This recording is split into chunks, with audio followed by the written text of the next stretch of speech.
But yeah, pretty much I forgot to say I was at TwitchCon to like a lot of people who don't watch me on Twitch like live for I think it was Monday, I believe, because I was on live on ESL on Tuesday. So I haven't been streaming for basically in a week and a bit, just in case you thought I quit streaming, okay? I didn't quit streaming at all, fortunately enough. But yeah, so pretty much we'll be going through, if you guys are on YouTube as well, because I'm recording this as well, we'll be going through my time at TwitchCon, and if you watched an entire probably 2 hour long video, I don't know how long it's going to be, I really, really appreciate it. You guys, helped me out quite a bit. Now, while I was away, okay, I did my YouTube video about gold selling, okay, about, not gold selling, gold gaining on Lost Ark. Gold selling on Lost Ark. That's gonna get me banned. Okay, they're gonna watch the video and just ban me outright. They're gonna be like, this guy is selling gold on Lost Ark. Get him. Funnily enough, I did actually go to the booth and meet most of their customer support, okay, which was pretty awesome, okay. And, yeah, it was really great, okay? It was really, really great. But either way, TwitchCon was pretty amazing, even though my first 2 days were pretty goddamn awful. Like, I had a anxiety attack on Friday because, like, really bad anxiety attack because what happened was, I got the badge, so that's fine, okay? And, I was drinking water and stuff like that. Didn't drink too much water, and I was going back to my hotel. I thought a 10-minute walk would be pretty easy, funnily enough, from the metro, but the 10-minute walk is a fucking absolute walk from hell to the metro, okay? Like a lot of hills and stuff like that, and hills in fucking Netherlands is just rare as finding the Loch Ness Monster. And I'm not that fit, but there was a lot of uphill walking, and dude, when I got to the hotel, I was like dead. Because all the shit that I'd been doing, rushing around, walking around, Singapore and stuff like that, really, really got to me in that last moment. And I just got to my hotel room, and I like to the guy, just get me in, because I'm just that exhausted.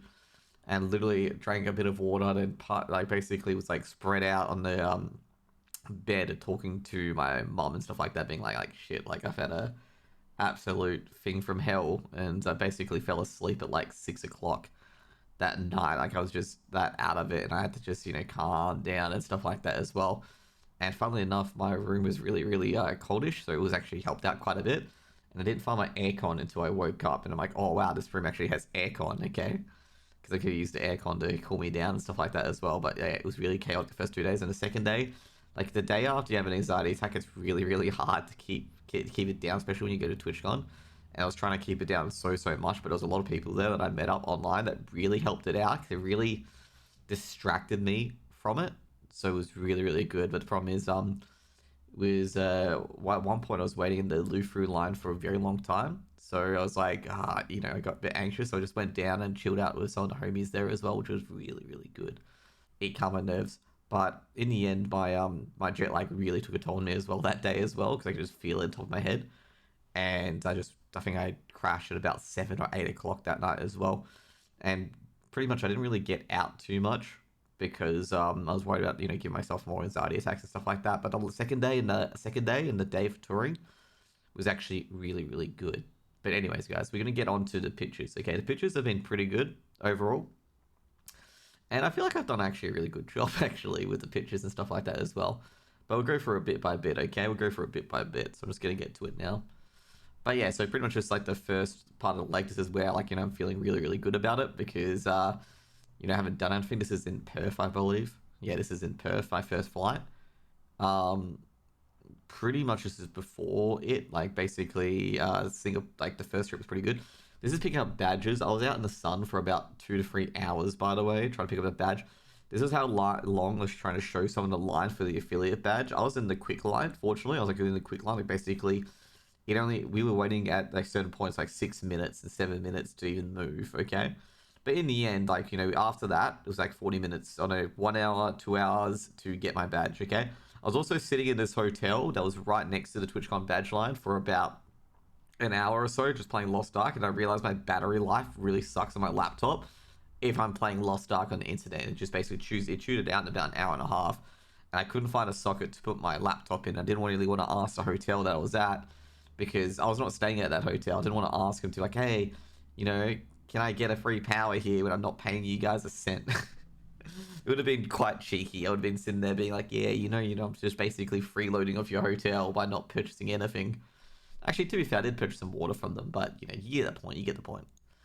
So yeah, just showing, I think it was Vikram or so, what the line was, and the chick in front of me, by the way, like, you can see her handbag there. She was, like, fucking, like, at least like 190, 200 centimeters tall, okay? So it's really, really hard to not like include her in the shot. Like she was quite tall. So yeah, I was trying to tell, I think it was Vikram and Rep and a few other people who were affiliates. Rep was not affiliate actually.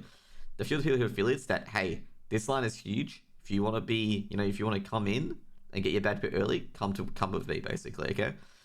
And this is the entrance day, okay? So basically I didn't take any photos after that because, as I said, I had a bit of an anxiety attack on Friday, okay? So pretty much Friday from after the badge pickup to somewhere else, there's no things, okay? Because I'm just trying to get to the hotel, and taking the metro was a really, really bad idea, okay? Really, really bad idea because basically to get out, you have to go upstairs. And the escalators were also broken at the metro as well. So, yeah, I ran up the escalators, which is a bad idea, by the way. Don't do it. Okay, don't do it. This one is the entrance to TwitchCon itself, because I think it was Dylan, it was Dylan, said that the line's getting really huge, so I straight away Ubered it. This is basically 45 minutes before the doors open, and we just stand around 45 minutes until the doors open, basically, and then we get in. And just showing everyone the lines as well. The partner line, funnily enough, has got nobody there. And there's me, okay? Yeah, see, I'm not looking that flash, okay? I'm not looking that flash because Friday was absolutely the worst day, but, pretty positive about today. And this also reminds me of the Dark Iron Patron, okay, from Hearthstone. Everyone, get in here. There's actually something funny on the stairs of TwitchCon. Like, there was, like, chat on the stairs, like, oh, rip squads, quads, the squad's gonna do this, yeah, and stuff like that. It's actually really, really funny. There we go. So this is like when you first enter into TwitchCon. Like, first enter, you get all of this in your face. I have no idea who any of these streamers are, by the way. Like, with these photos, just take the photos. And this guy looks like he's been photoshopped in, okay? He's not been photoshopped in. He's, like, warping in from 2D to 3D. But yeah, these are all real-life people and stuff like that.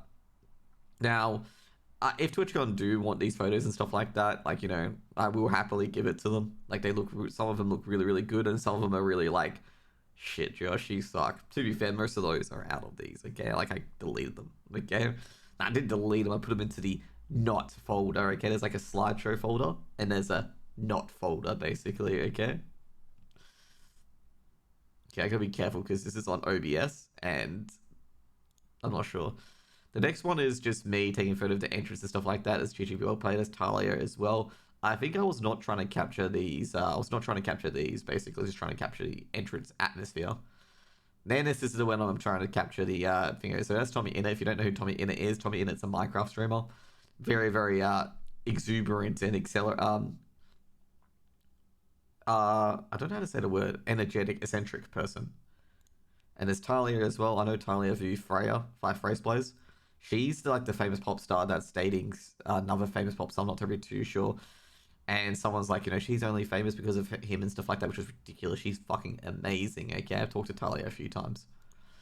This is the partner lounge, okay? This is my goal, okay, to get into that partner lounge. But unfortunately, at the moment, we're still a lowly affiliate. But, there's the partner lounge at the moment. Basically, there's also water by it as well, which I found interesting. Like, you can see here, there's water by it.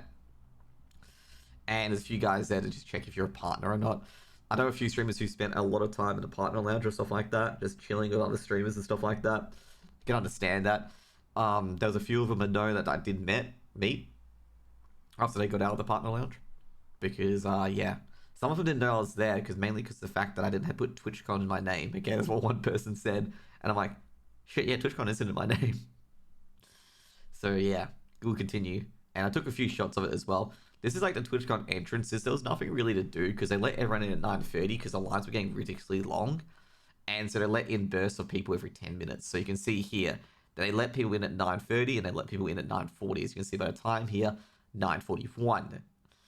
Now, look at this here. Basically, the first thing you got into was the big room. And the big room was like mainly like, where everyone met up and stuff like that. There was like the expo hall. You can see here, there's the Twitch Rivals hall as well. So this is like the exit only. And there's an entrance here as well. And then there's the where you go elsewhere as well. And also there's more pictures of people. I had a bit of a stress attack on the Twitch Rivals thing and going upstairs, but in the end, like, I got in and just basically sat there and watched it for a bit and just went out because someone told me that the expo hall had opened up. So I went there instead, basically. And, you know, I chilled around here as well in this TwitchCon here. So basically, I love the Spanish goal. Basically, it was like foosball all the way here. And there's a chill out lounge, which I did spend some time at. Basically, I have bean bags here as well. It was actually really, really chill. It was actually, oh my God, it was relaxing. Then we got XQC. I'm not sure if this is reacting to reacting, but he's holding short on Dust 2. And he does actually get a kill with a Scout. Basically, this is basically 14-15 in MM. And they end up tying 15-15, but he does get a kill with the Scout. That's his me at the chart lounge, just after getting out of the beanbag. So here's all this like stuff that they got from various streamers and stuff like that. So looking at the oh, that's another League of Legends streamer. There's a World Cup balloon from I believe it's Fortnite. There's Tommy Innett's Poggers shirt that he wore.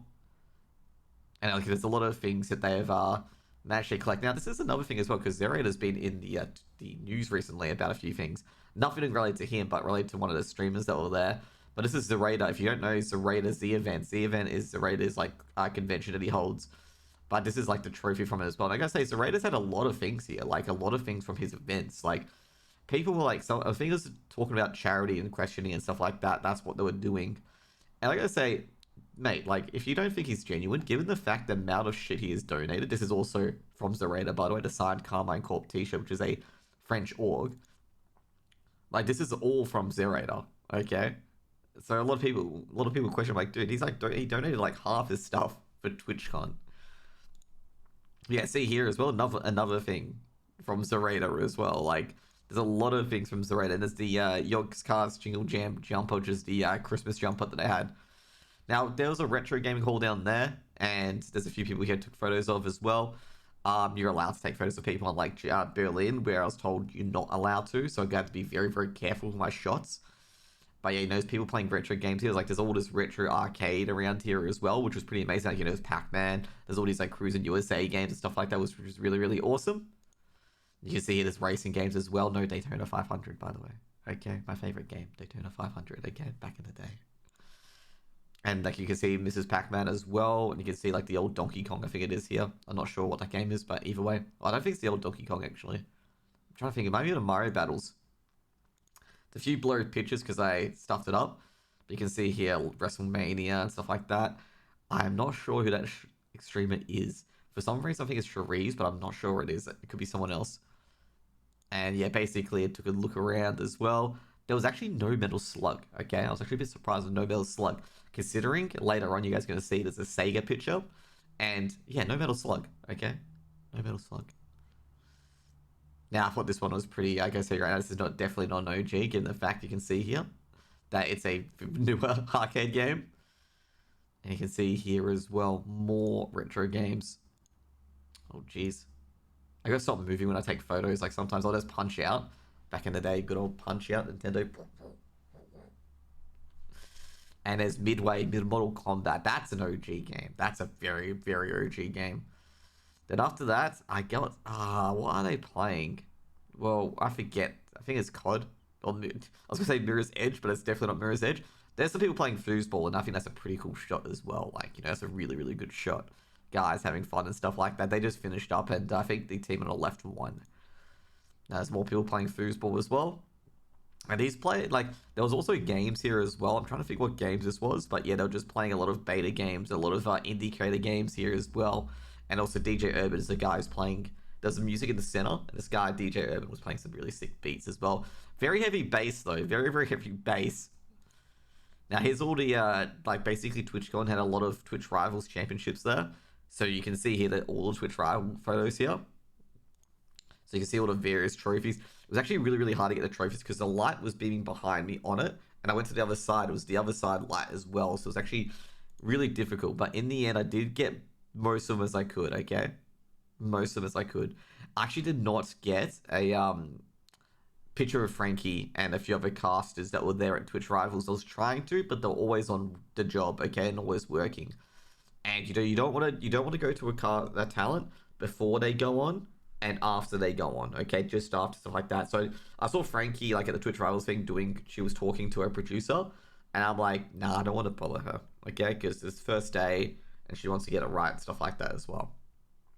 Anyway, I'll get to meet Frankie at other events as well. It's like, not, this is not the only event. I didn't even know she was at this event, okay? I didn't know Frankie was at this event until she came on, okay? And also, I'm really, really happy because I think it was Clara. She's like a caster in Minecraft. She got to meet Frankie, and she's going to get so many open doorways because of meeting Frankie and stuff like that, which I'm going to be very happy for, because I've been trying to get a lot of the female talent to connect with Kara and stuff like that. Well, inadvertently, not with her permission, but to help out, you know, basically. I'm not even helping myself out either, but you know, I connect with talent at times as well. My hair doesn't look so great. Dude, you gotta see, I think it's Mimi's vlog later, because I adjust my hair in the middle of the stream, and it's gonna be highlighted.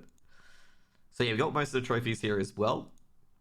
Little cups and stuff like that that Twitch Rivals have held. And I thought this was pretty good. There's also Iron Mouse, which is the VTuber. And there's the Benelux, because Twitch Rivals run a lot of the Benelux scene, or Benelux.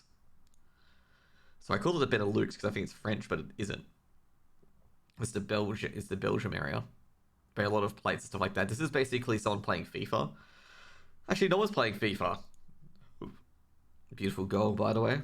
And then there's the stage where DJ Urban is. DJ Urban has heavy, heavy bass. I couldn't find him, by the way.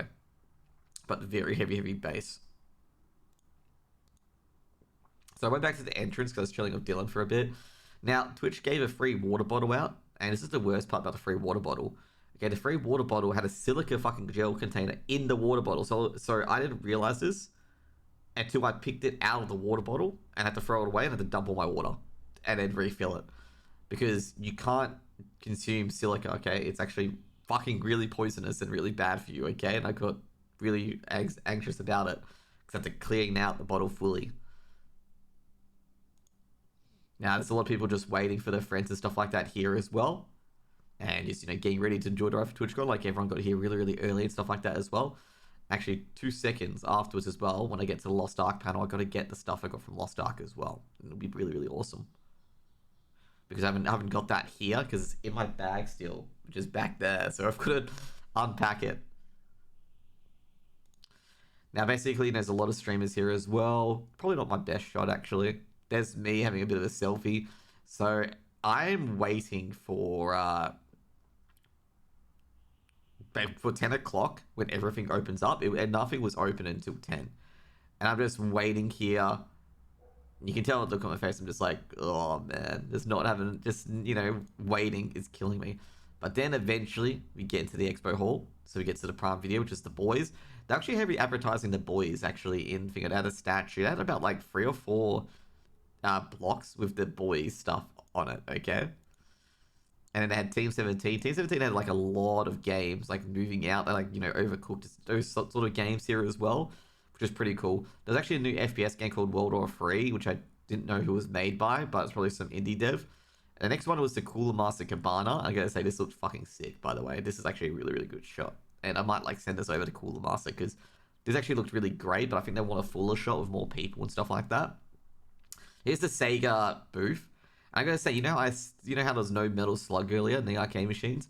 How come Sega couldn't really show those? Because Sega's got a lot of arcade games under their belt that they haven't, you know, sold the IP to. And I actually did ask the Sega booth when's the next Yakuza gonna be released, okay? And I want Kiryu and Mashima back, but they haven't said anything about, you know, Kwame, if it was to be released online or not.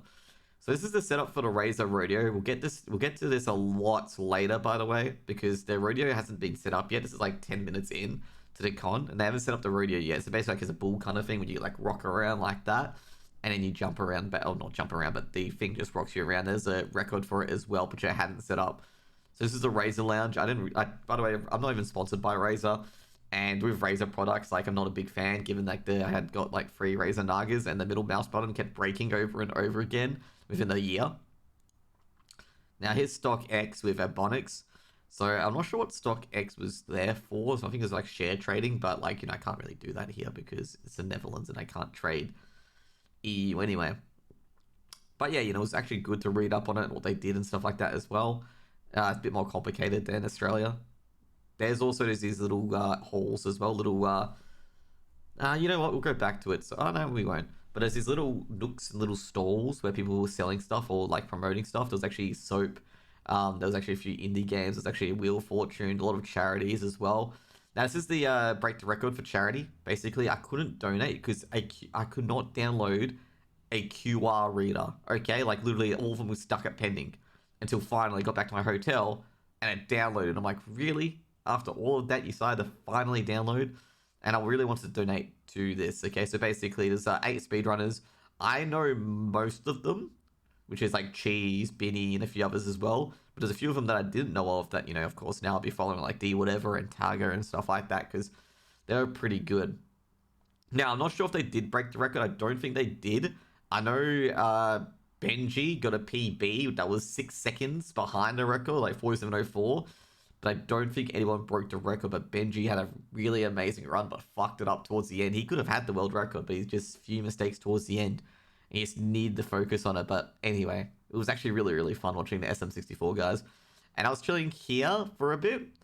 And I didn't meet anyone here, but I met a lot of people here on the second day, okay? Which was actually kind of crazy, okay? Crazy as hell. So basically, there's Binny there to the left. That's Binny. And I think everyone else just setting up and stuff like that as well. Now, basically CLG still sponsor Cheese, which I'm shocked to, but not shocked at the same time. There was another one as well. I didn't see 360 Chisholm here either, even though he's a big Mario speedrunner. So I was actually going to ask Sorcerer that, like, you know, why wasn't 360 Chisholm here? But, you know, there's only 8 people. I think they could only really fit 8 people on it. Now, at the same time, with the speedrunning for Sumo 64, people could go on and go off. So, like, sometimes you'd miss your favorite speedrunners if they weren't on. To be fair, though, you don't want speedrunners running from 10 o'clock to 7 o'clock because I know some people can do that without a rest, but I know some people definitely cannot. And yes, you know, there was actually some other good speedrunners like Siglemic and stuff like that weren't here either. But then again, Siglemic hasn't streamed for almost 2 years. So, I'm not sure. I think there's a scandal that happens to Siglemic anyway, because I just remember his name being the big issue. Also, I think Cheese was there. There was another one. Punctuation wasn't there as well. But, you know, some of these people have gone on to different speedruns. But, yeah, you know, there's people all... There's actually at one point that all the speedrunners and stuff like that, 2 of them were practicing and everyone was on Bomb-Oms. Okay, Bomb-Oms World. So, like, there was not really anything to show. There's also the caster here. There's actually 3 casters. There was a Scottish guy. There was Jocelyn, who's really, really good, and Invis introduced her to me. And the guy, the headband.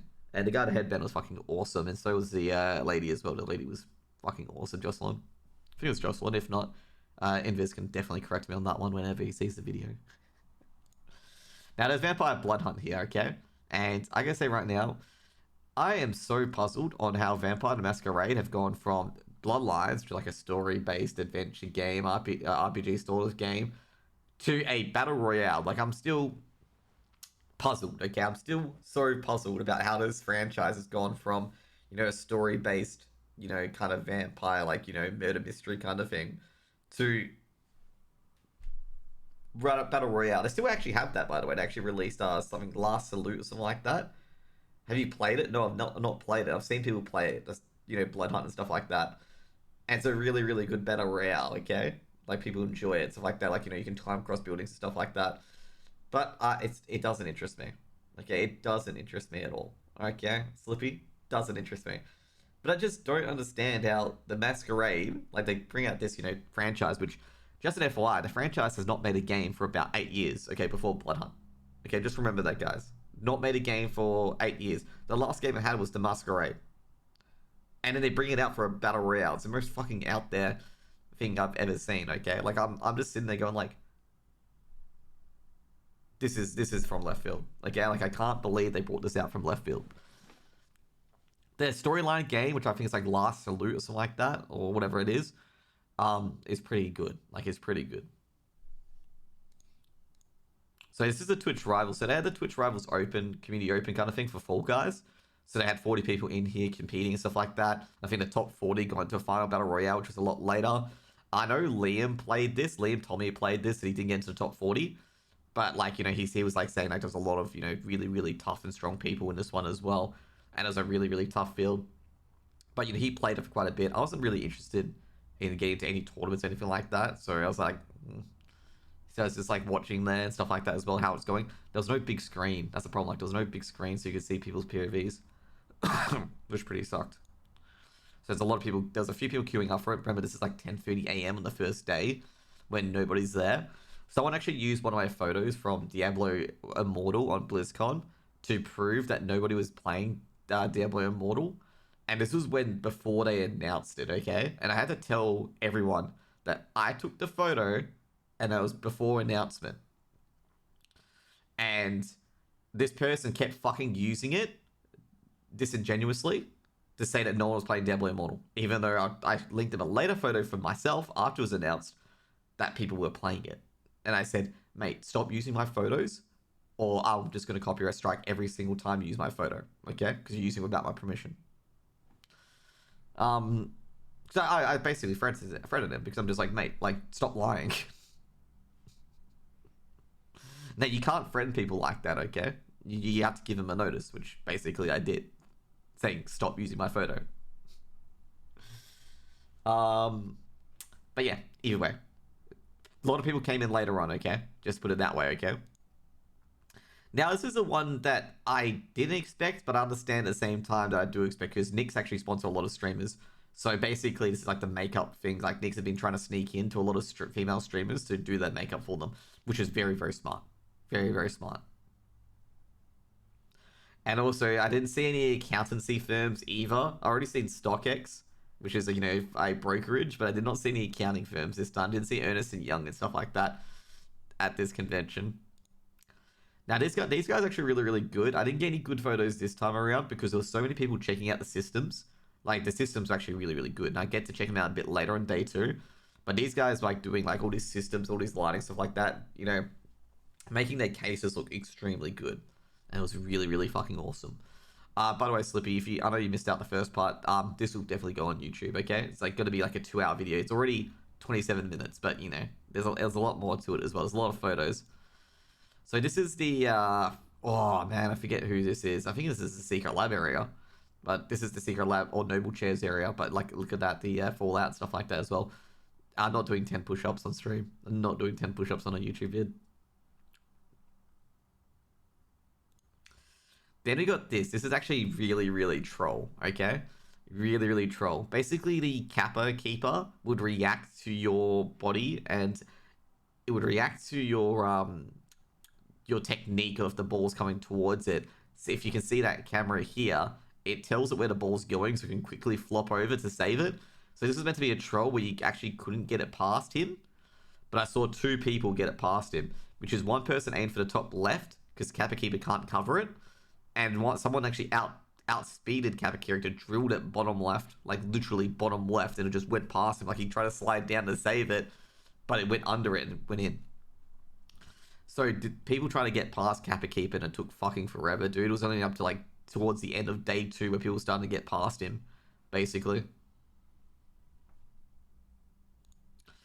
So yeah, it's actually pretty fun. I saw a lot of people do this as well on the side. Now this is Legion, the Lenovo. Like they had a streamer area for some of their streamers and also some of the community to do their streams as well. I decided not to because I was like, oh man, what do I even play? Because I don't even know Lenovo or anything like that. So it was really, really difficult for me to be like, hey, can I stream? What do I stream? I have no idea. And I think in the end, it was only for certain streamers they could set up and play here as well. Now we got to the Lost Ark area, okay? We got to the Lost Ark area. So this is the Amazon Prime area. So you get there, a big mirror of New World. So I decided to take a photo of that. It looks pretty epic. Like the front cover and stuff like that. I actually figured out that it actually has a message here, by the way. Didn't realize that. And then you also had this as well. And just an FYI, I could not scan any of this because I didn't have a QR code reader, which was really, really annoying and really, really frustrating. But there's the Lost Ark thing. I'll go get my stuff I got from Lost Ark. Be right back, guys.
Okay, I seemingly have misplaced my TwitchCon shirt. Well, not my TwitchCon shirt, but my Lost Ark shirt. So I got this TwitchCon water bottle, which is pretty cool. Um, there's also my TwitchCon lanyard, which is pretty awesome. Alright. I'm gonna throw these headset out, which is from my Singapore Airlines. But that's my TwitchCon lanyard. You can actually scan this, by the way, guys, and you basically follow me on Twitch. Last but not least, we got this. Like, we got all these stickers from TwitchCon. So there we go as well. So you got all the Lost Ark classes. No, this is not peelable. Oh no, this is not peelable. But I can basically put all these on my stuff. Like, you know, got Deadeye, my main class. There we go. Deathblade. Like, it's got all the class, including Arcanist, I believe. Yeah, there's the Arcanist, the card. So you can put all these classes on that currently released at the moment. I did play the Arcanist as well, which we'll go into later. And also got a little badge. I actually got 2 of these because I thought I lost one of them. Because I did drop the sticker page, but I didn't drop the other thing as well. Because it's in my pocket, but there's the badge we got as well. Which is pretty awesome, actually. That's what I got from the Lost Ark booth. I did not get the stuffed toy in the end. I didn't know how to get the stuffed toy. And also, you had to have a QR code reader, by the way. Okay. This is the worst part. I did not have a QR code reader. So I could not enter, and I could not redeem it. So here we go. So basically, I was like viewing all the Lost Ark t-shirts. So there's the Lost Ark t-shirt here, which I do have. But I think I've actually put it in the wash by accident, which I shouldn't have. And this could result in plastic burning. But I'll basically check all the suitcase and stuff like that to see where I put it. Actually, I know where I put it. I realized where I put it. Okay, 2 seconds.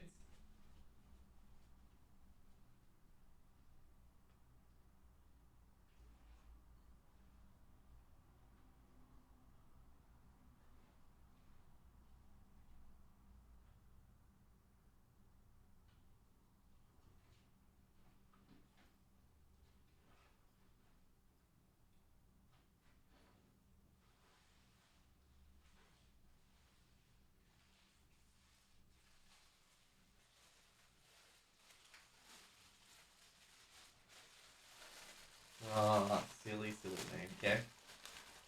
Silly name. There we go. We also got some free Twitch stuff as well, so you got like Twitch stickers and stuff like that from TwitchCon. It's actually really soft. This fabric's actually really good, but this is a Lost Ark t-shirt. It's actually really good for summer. Nothing on the back though. But I guess you can embroider stuff on the back as well, like you know, put like Deadeye things on the back as well. Put the logo on it as well, but that's the Lost Ark shirt I got. Do I put it on? Probably not. Like I say, it's just a white shirt, black shirt with a logo. So, yeah, I reckon you can probably embroider like something like a Lost Ark finger on that as well. You can make it a lot better. But that's the shirt, basically. Typical black shirt. So you got some, I was actually taking a look at the merch and stuff like that for the Redemption, like all the stalls. This is me playing the Arcanist, by the way. So, Arcanist X1 was 1505 eye level. They could have done a lot more here, such as buy potions, buy abyssal shards, and have a mountain of pay on it. Because it was very, very frustrating doing chaos dungeons when you didn't have enough pots or anything like that to keep your character alive, which was fairly frustrating. Or didn't have a mount or a pet to collect everything that you got, which probably doesn't matter too much. You also got like all the relic. This is the funny part. You got literally given everything. Okay, literally everything. So you see here that I've got like relic runes and stuff like that as well. So basically, it's like the skill point setup of the Arcanist. I met Sci-Fi here as well. Like Sci-Fi like came up to me and said hi and stuff like that, and asked if I was a DPS or not.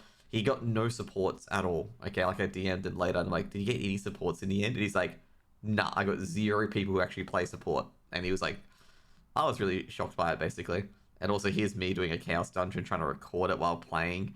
I can tell you right now, probably highly not recommended to do this, okay? But this is me playing the Arcanist at the same time, trying to play. You can see here me like using the cards and stuff like that. And I'll tell you right now, it's very hard to record. Just an FYI, very hard to record. But there's the ultimate in action, awakening in action. Bam. And then basically just puts it around and stop recording. So here's the like the engravings that I had, which were very interesting, with the good old free to grudge, free order to emperor. There's no gems, no card sockets. The virtues are pretty bad. You can see there was 1575, which is max eye level, by the way, and it was in full hallucination. and it had all the top engravings. And we went through Empress's Grace, which basically 20% more rune damage, and then you get 30% of your MP back. And there's also Order of the Emperor as well, which is basically, you know, your cards come out quicker as well. Now, I was going to the new event, as you guys can see here, Maraka Paradise, and it's like a giant waterfall thingo. The park looked awesome. There was nobody doing the water pistol kind of thing, so couldn't really play with anyone. So this is what like the new thing is. And then took pictures of the walls. This is like the area where people could like chill out and hang out and stuff like that. And then we went to an energy drink area. I forget the name, but you know, then we went to, yeah, okay, this is where I meet people. Okay, went to the first meet and greet.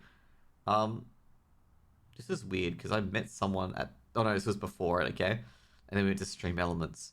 So the meet and greet was mainly to see who was up. And as you can see here, where's Loser Fruit? We do make it for Loser Fruit, okay? That's the main thing we're going for. And also, you notice the error here? Nah, actually, there's no error. But the Loser Fruit one is where we're going for. Now, there's a few people going down here. There's also Pokimane, by the way. With Pokimane, there was like lines of people. Someone told me there was like 6 or 7 lines for Pokimane, which is typical TwitchCon, by the way. Now, Snooks is going to come in here or watch the YouTube video and be like, oh, Josh is at a TwitchCon where Pokimane is, okay? Typical, because you know the funny part is about what Snooks has said. The only 3 TwitchCons that I've gone to are the only 3 that Pokimane's been there for, okay? Which was Berlin, San Jose, and now Amsterdam, okay? But there's no coincidence, okay? There's nothing there, okay? There's no relationship whatsoever, but it's just fucking big coincidence, okay? Big coincidence. No, actually, it's because I was asleep by 6. I was back at my hotel by 5 o'clock. Okay, so I couldn't make it even if I wanted to because I was just so wiped out. So I went to the Stream Elements. So they had a lot of Stream Element merch and stuff like that as well. Pretty good photo, by the way. And then we went to Artist Alley because what happened was that I was looking for Resni because Resni said she was at TwitchCon. But I was like, oh, does she have her own art booth or something like that? Like, maybe she's going there. Because, you know, wanted to meet up with a lot of people play Among Us with that were at TwitchCon. Now, so I went there to the Artist Alley and stuff like that. You know, took a photos of a few things. I didn't want to take a lot of photos of their art because I don't want to get not done for copyright. So I didn't take, you know, direct pictures of their art, but of them in the booths and stuff like that as well. So, you know, there's a lot of people and also cash only. That's going to be brave given the fact that everyone's got a card because of COVID, which, you know, really sucks. But there was a ATM there anyway, which you could get cash out. Now you can see here a lot of people on Twitch and Twitter, whatever, like showing pictures of the art, stuff like that. I ended up going back to World Free or Free Area because I met, basically, this is the funniest part about it, okay? I walked past Resni, but I didn't want to say hi to her because what happened is when I was in the line for the affiliate badge, I saw Ozza and I waved to Ozza and Ozza didn't wave back. So I'm like, did I wave to Ozza World or did I wave to someone who looked like him but wasn't? Okay, you get what I mean about that? You know when you wave to someone and it wasn't them? That you get really nervous waving to someone else because you're like, oh, what if it's not them again? Okay, like you look like a fucking dumbass. So I saw Resni because I basically like, you know, oh, that looks like Resni. Like, should I just like DM her and be like, hey, was that you? So that's what I did. I'm like, hey, did you like, you know, are you at TwitchCon? Like, did you like walk past Artist Alley? And she's like, yeah. I'm like, oh, you know, I'll just wait by the big room and I'll catch up with you. So basically, you know, I was just chilling and vibing. No, sorry, not the big. Oh no, it was the big room actually. I met up and down. I was just chilling in the expo hall. There's also like a baseball card collector here as well, and also the HyperX booth, the Escape Simulator. That they had that look really highlighted here as well. It's actually a really good game to play, by the way. Like a really good game to play. So I think I like at this point I bumped into Resni again when I was just checking out Farming Simulator and stuff like that, and that picture should come up very shortly. There's also Infinite Album. There's a lot of streamer-oriented stuff here as well, like streamer-oriented chatbots and stuff like that in this back area.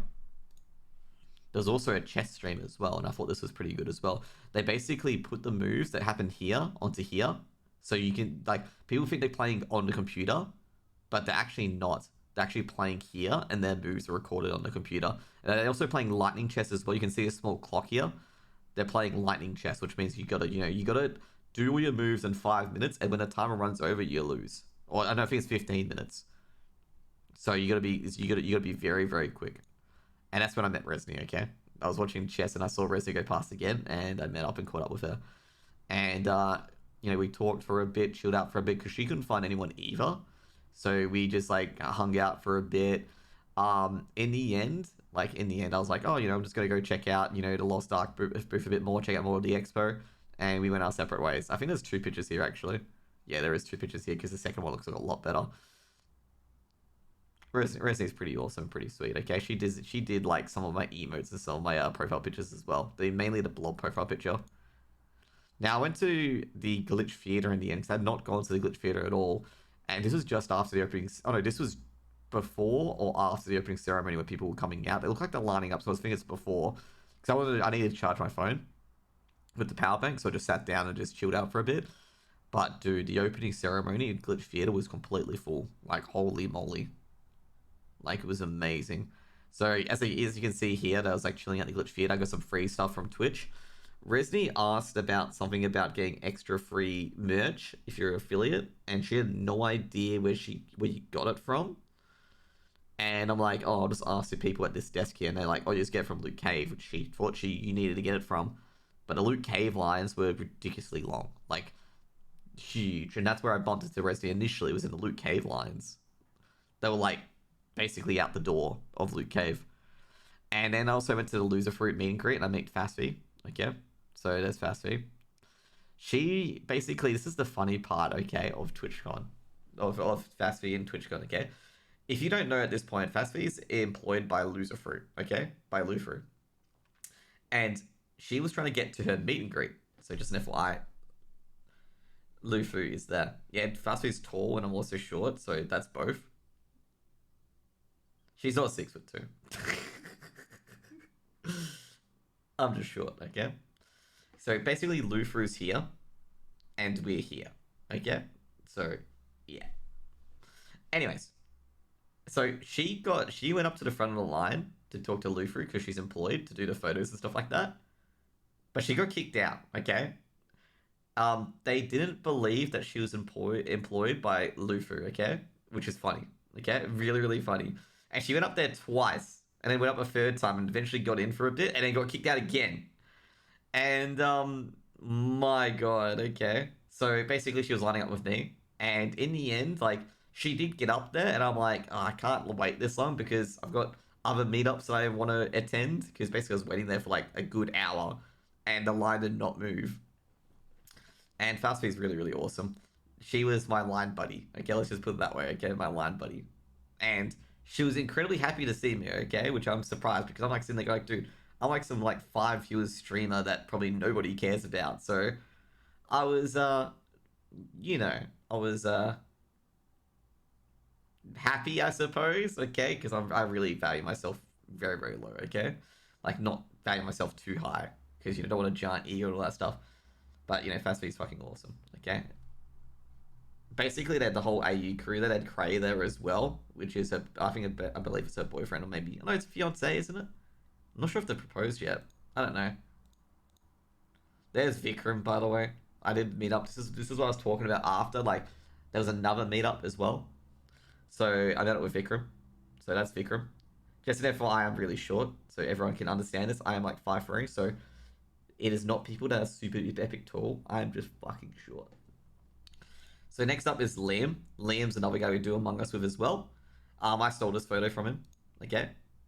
Or did I? No. There's a later photo I stole from him, okay? But it's me. Okay, we took a bit of a selfie together as well. There's a photo bomber in there as well. I just realized that after I took the selfie, but you guys can't see it. And there's Vikram and Ozza, the 2 lovers, because they always play together in Among Us, and they're always buddy Among Us. Just an FYI, Ozza's really tall, okay? And now I'm going to say right now, with Ozza and Vic, okay, Ozza and Vic, they went out on the town on the Thursday night. So the Friday night. So they were having a, one of those days after you have a big drink session? Yeah, they're having one of those, okay? Ozza had a lot, okay? He had a lot. The party went clubbing, had a lot more. And I'm surprised that he wasn't bedridden given the amount he had, okay? But either way, it was a good sport for coming out, okay? Given like how much he had to drink the previous night. And it was really, really good. Oz is pretty awesome as well. Oz and Vico, really, really awesome. So next up, we had one with Scarge and Oza, obviously. Scarge, okay, I can tell you right now, Scarge was operating on 2 hours sleep. Okay, I got to give it to Scarge, okay? Because, you know, jet lag, they came in on the same day I came in. I didn't adjust the jet lag, neither did Scarge, okay? Scarge comes from Alaska. And that's the awful time zone because he has to adjust 12 hours. I have to adjust 6. And 12 hours backwards, by the way.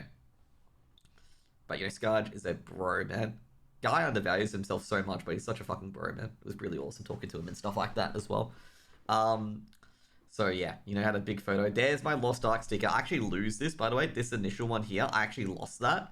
And I had to go back to the Lost Ark stall to get another badge because I dropped it. I don't know when, but it was around this area where I dropped it. Then I met Kara. So Kara Corvus. I actually got one of Jojo and Jack. But I have no... That's one Liam's photo, I believe. I didn't get one photo taken myself, but that's Kara Corvus. She's amazing. Basically, there's like... I actually uploaded the wrong picture of me looking really, really bad on this. And I'm like sitting there going like... Shit, Josh. You are not very good at this, okay? You are not very good at you know, at getting the right picture. Because I didn't check any of the pictures before I put it up, okay? Now, this is a very, very important thing, guys. Is to check all the pictures before you put them up. Okay, because otherwise it's gonna end up like this. Now, this is the funny part because you know how I said I went home early. I went home about 3 or 4 o'clock because jet lag was kicking my butt. I was meant to meet Michaela earlier as well, but like, you know, I had a headache and I'm like, oh, you know, you want to meet up now? And she's like, oh, I'm getting food. And I'm like, you getting food at Twitchcon? And she's like, no, I'm outside. I'm like, oh, okay.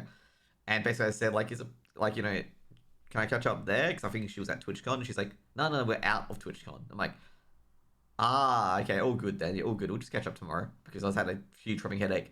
Now, the funny thing I want to highlight here, they call a spa a steam bath. Okay, because I went to the spa, okay, afterwards, okay, to have a chill out session. They called it a steam bath, okay, instead of a spa, a steam bath, okay, I thought that was pretty good. Now, this has the flash on, by the way. I've accidentally turned on the flash if it's not obvious. You know, that's not the light reflecting it. There we go. Without the flash. So yeah, it was pretty good.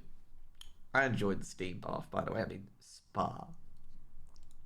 So pretty much just the second day, because just an FYI, guys, I passed out at 6 that day as well. I was trying to push my sleep schedule forward, but couldn't.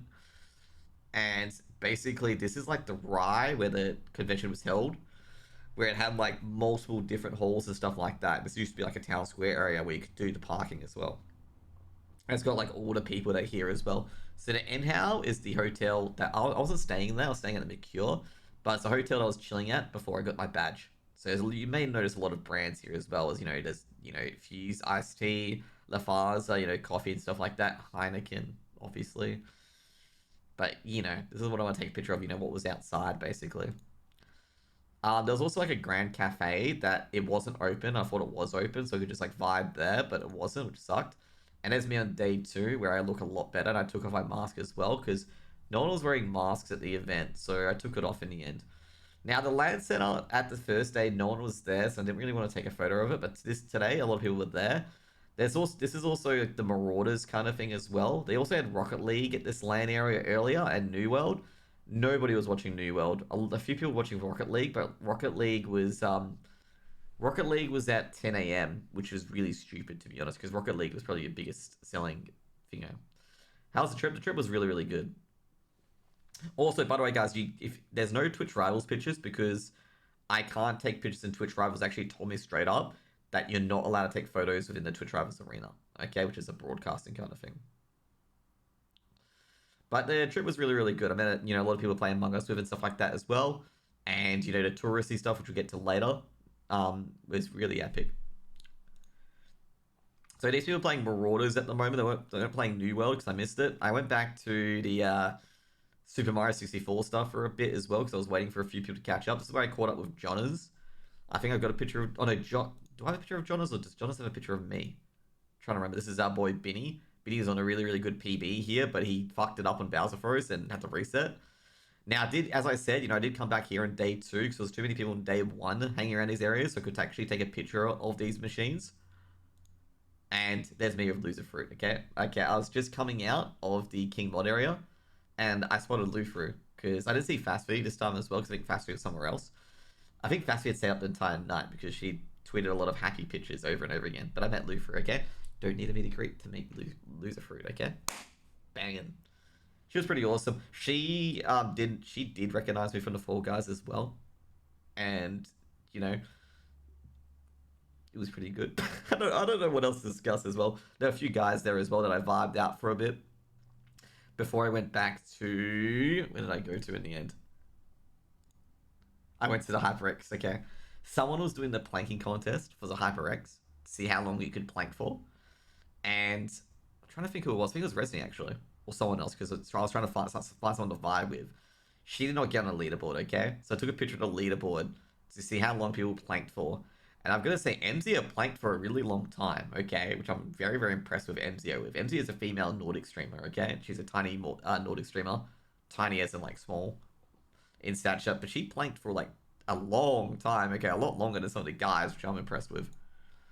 So we went to Legion in the end, because Legion's right near to HyperX, and they were having internet issues, okay? They were having big, big internet issues, which is not very exciting. Because I was seeing a lot of Fall Guys, and it was just internet issues everywhere. But I saw these pretty cool Wolverine and other stuff here as well. This is outside, by the way. They actually, this is where I met Classical Cat, okay? That's Joanna. She's a Pokemon streamer, okay? And I got introduced to her via BAP. And she was doing either some speed running or doing some drawing at the time. I think it was actually like speed running and stuff like that. And we're talking about Ampharos, which is the last evolution for Mareep. That's her favorite Pokemon. And it's one of my favorite Pokemon because it clutched me really hard in Silver, because I had an Ampharos of 100 that could one-shot everything, okay? And he was very, very strong, and that's why I like Ampharos as well. This was, I believe, her first convention, okay? Mega Ampharos is sick? Yeah, he is. This is her first convention, I believe. I'm not totally too sure, because she was incredibly shy, even though she knows me about it, so I think it was her first convention. So we talked about a few things. This is in front of the Super Mario 64. The hair. The hair, I can tell you right now, I could not find a supermarket in the Netherlands, and I could not find hair gel. Otherwise, it would have been spiked up, okay? But I could not find anything. So my hair wasn't that great, okay? It wasn't that great. It was styled by myself as best as I could, okay? We were talking about having Pokemon. She speed runs Pokemon X and Y, and I'm like, maybe we should have a Pokemon X and Y speed running stream here. And she was like, no, definitely not, definitely not. I'm like, you could be up there. The Ampharos hair, you know, Ampharos has like 2 ears and the red finger here. But either way, she was really awesome to be with, like really, really awesome to be with. And you know, hope to meet her on a few more cons as well. And she's from LA. So it was really, really good. And I had to go. There was a reason why I had to go out, but I'm trying to think of it. Look at the difference between Mega and normal. I will in a few seconds. 2 seconds. The one has a sick mullet. Oh my god. My hair's too short for that. Mega Ampharos has the Fabio hair. Oh, he does. He does. Needs to be brown though. Fabio hair. This is the Razor Rodeo. Earlier I had a picture of it being set up. This is the rodeo. Like, you know, this is a typical bar rodeo. We get thrown around a lot. I didn't get to see. This is another, this is the funny part. This is not Pokemon's line for the meet and greets, okay? This is the Minecraft streamers. I think I show it very shortly who it is. Yeah, this is all the Minecraft streamers, okay? Just an FYI. Their lines were huge, okay? There was the lines here, and there was a section like back here that you couldn't see. I didn't take a photo of it in the end because I only realized it when I walked out when I was getting lunch. And I talked to some German guy from Annie's community for about an hour or two. He was pretty awesome as well. We went through like a lot of the WoW development, New World, Lost Ark and stuff like that. I even talked to like a Amazon rep as well about Lost Ark and stuff like that as well. Like, you know, there are things that they were doing not so great, but I'm like, you guys are a new publisher anyway, so like you're gonna go through this where you got to make wrong decisions. But overall, I said like you guys are doing a really, really good job. You got really strong community managers and stuff like that as well, which you need to keep them.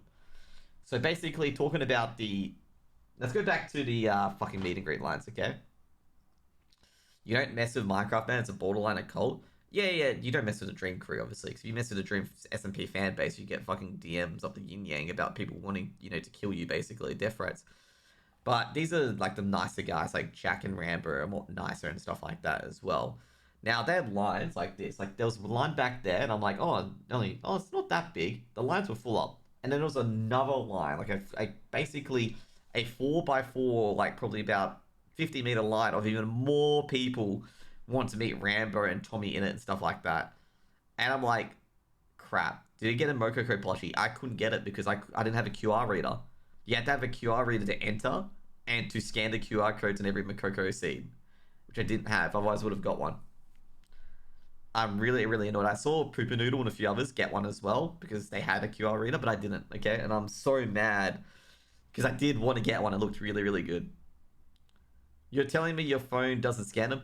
Get ripped off? Dude, I got mad. I was downloading a QR reader at the charity, Super Mario 64, hoping it would go through, but it didn't. Now I met Rep, okay? Let's talk about meeting Rep, okay? Because basically I was trying to meet Reptar, so Reptar TV. I think he's Reptar TV. Let me see what he is. But this is Reptar. Actually, you know what? I'm going to promote all the people I've met so far. Where are you, Reptar? Okay. So you need to follow this guy. Because these are the people I've met so far. These are all the people I've met so far, okay? And the last one, do I really need to promote Loser Fruit? And I think that one's Resmi, I believe. He looks like a footy player. Oh, he's really good at GeoGuessr, okay? He's really good at GeoGuessr. And dude, okay, I gotta tell you guys right now, we were trying to find each other for a good 2 to 3 hours, okay? Good 2 to 3 fucking hours we're trying to find each other, okay? And Twitchcon isn't that big, okay? Oh, actually, it is quite big, okay? But we really suck at finding each other, okay? Me and Rep really fucking suck at finding each other. And I like to Rep, I'm like, these DMs that we're having? I go in online, like going on Twitch, on Twitter, okay? If we don't find each other. And of course, we found each other, obviously, so they don't go online. But dude, we both suck. It doesn't seem like a good jig. Dude, he's really good at GeoGuessr, okay? He's incredible at GeoGuessr. But not finding other people. It was just so fucking dumb. I met his mods and stuff like that. They're awesome as well. But dude, I'm like sitting here being like, I'm like, so dumb. We just couldn't find each other for such a long fucking time. And it was just like so dumb. Like, it's like, mate, we just shit. Like, pretty much our DM at the end, I can reveal one DM was just like, mate, we just suck at finding each other, don't we? It's like, yeah, pretty much. And he's like, and you know the funny part was? We didn't even organize a place to meet, okay? This probably would have fixed it a lot sooner. And then we found him. Doesn't Fastby have some nutty cosplays? Yes, I believe so. She probably could anyway. Fastby's like really pretty, incredibly pretty, okay? Like she's got, she can do a lot in that cosplay area. Oh no, I forgot to advertise the others. I did meet a bit more people. There's Vikram. I'm talking about Ozerworld and stuff like that. Who else have I met at this moment? Oh. Kara Corvus does cosplay as well. Who else is the other one that I met? Oh yeah, sorry, I met Jojo Solos as well, which is a Minecrafter. I met Jack. His photos will come up later. And what the hell was Liam's stream? Liam has numbers after his name. So I have to... Sorry guys, I'm trying to like advertise all the people I have met.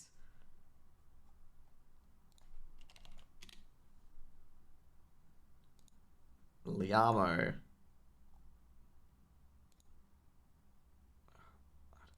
I don't care about streamer mode, just turn it off. Even before someone like DMs me a lot, but I can tell you guys right now, I've got sound muted, so it doesn't matter. And that's the, yeah, there we go. And before I don't have sound muted, I swear to God, if I want to look, I look like an Asian voice critical. Dude, then people will take pictures of you a lot. Like, what are you crying about? You look like an Asian voice critical. Isn't that like a good thing? People be asking you to react to stuff and they realize that you're not voice critical. They realize that you're not Charlie. So basically, after this, Rep got handed like a win kind of thingo. Which, by the way, you know, this is gonna make me rage. Okay, guess what you needed to scan if you won anything or not. Just one of you guys guess in chat, like, you know, what did you need to see if you won anything or not? Okay, on these things.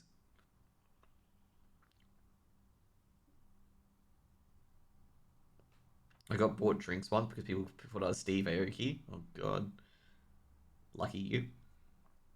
So just an FYI, as Slippy has pointed out, a QR scanner. Dude, my phone is a Samsung 7 Edge. You actually have to install it, okay? Because it's not on the phone. Like, the newer phones have it, but my phone doesn't, because my phone's like fucking 2013. Like 2013, 2012. So it doesn't have an inbuilt one. I have to download an app to scan it. So yeah, I needed a QR scanner to scan whether I won or not, okay? And, you know, the funny thing is, we checked the terms and conditions. Only in EU. Just an FYI, only in EU. Which means I can't win it. So I went to met Mimi, okay, Michaela, which is, if you don't know who Mimi is by this stage, like, if you don't know who Michaela is at this stage, that's her channel. She's a pro Valorant player. She used to be a pro CSGO player, and I casted her a bit, so that's how she knows me. And this is the funny story about Michaela, okay? So when I attended my first DreamHack, Australia's still part of the EU, right? According to Eurovision, yes. But we could get through on that technicality, okay? It's part of the EU. So with Mimi, okay? So I met Mimi at DreamHack 2018. Actually, I didn't meet her, okay? So I was taking a lot of photos, okay? Just an FYI, I'm really good at photos, okay? If you guys haven't fucking noticed, that I'm really good at taking photos, okay? Of, like, you know, the general expo area and stuff like that. So basically at DreamHack 2018, it's my first DreamHack, I was going around the expo and stuff like that. The only person I knew there was Gabby, because I knew, and Invis and stuff like that. And I made a silly mistake of not taking a SIM card over for EU, so basically I was just working off wireless and stuff like that, of other people's wirelesses and stuff like that. I actually got a funny story for that one time.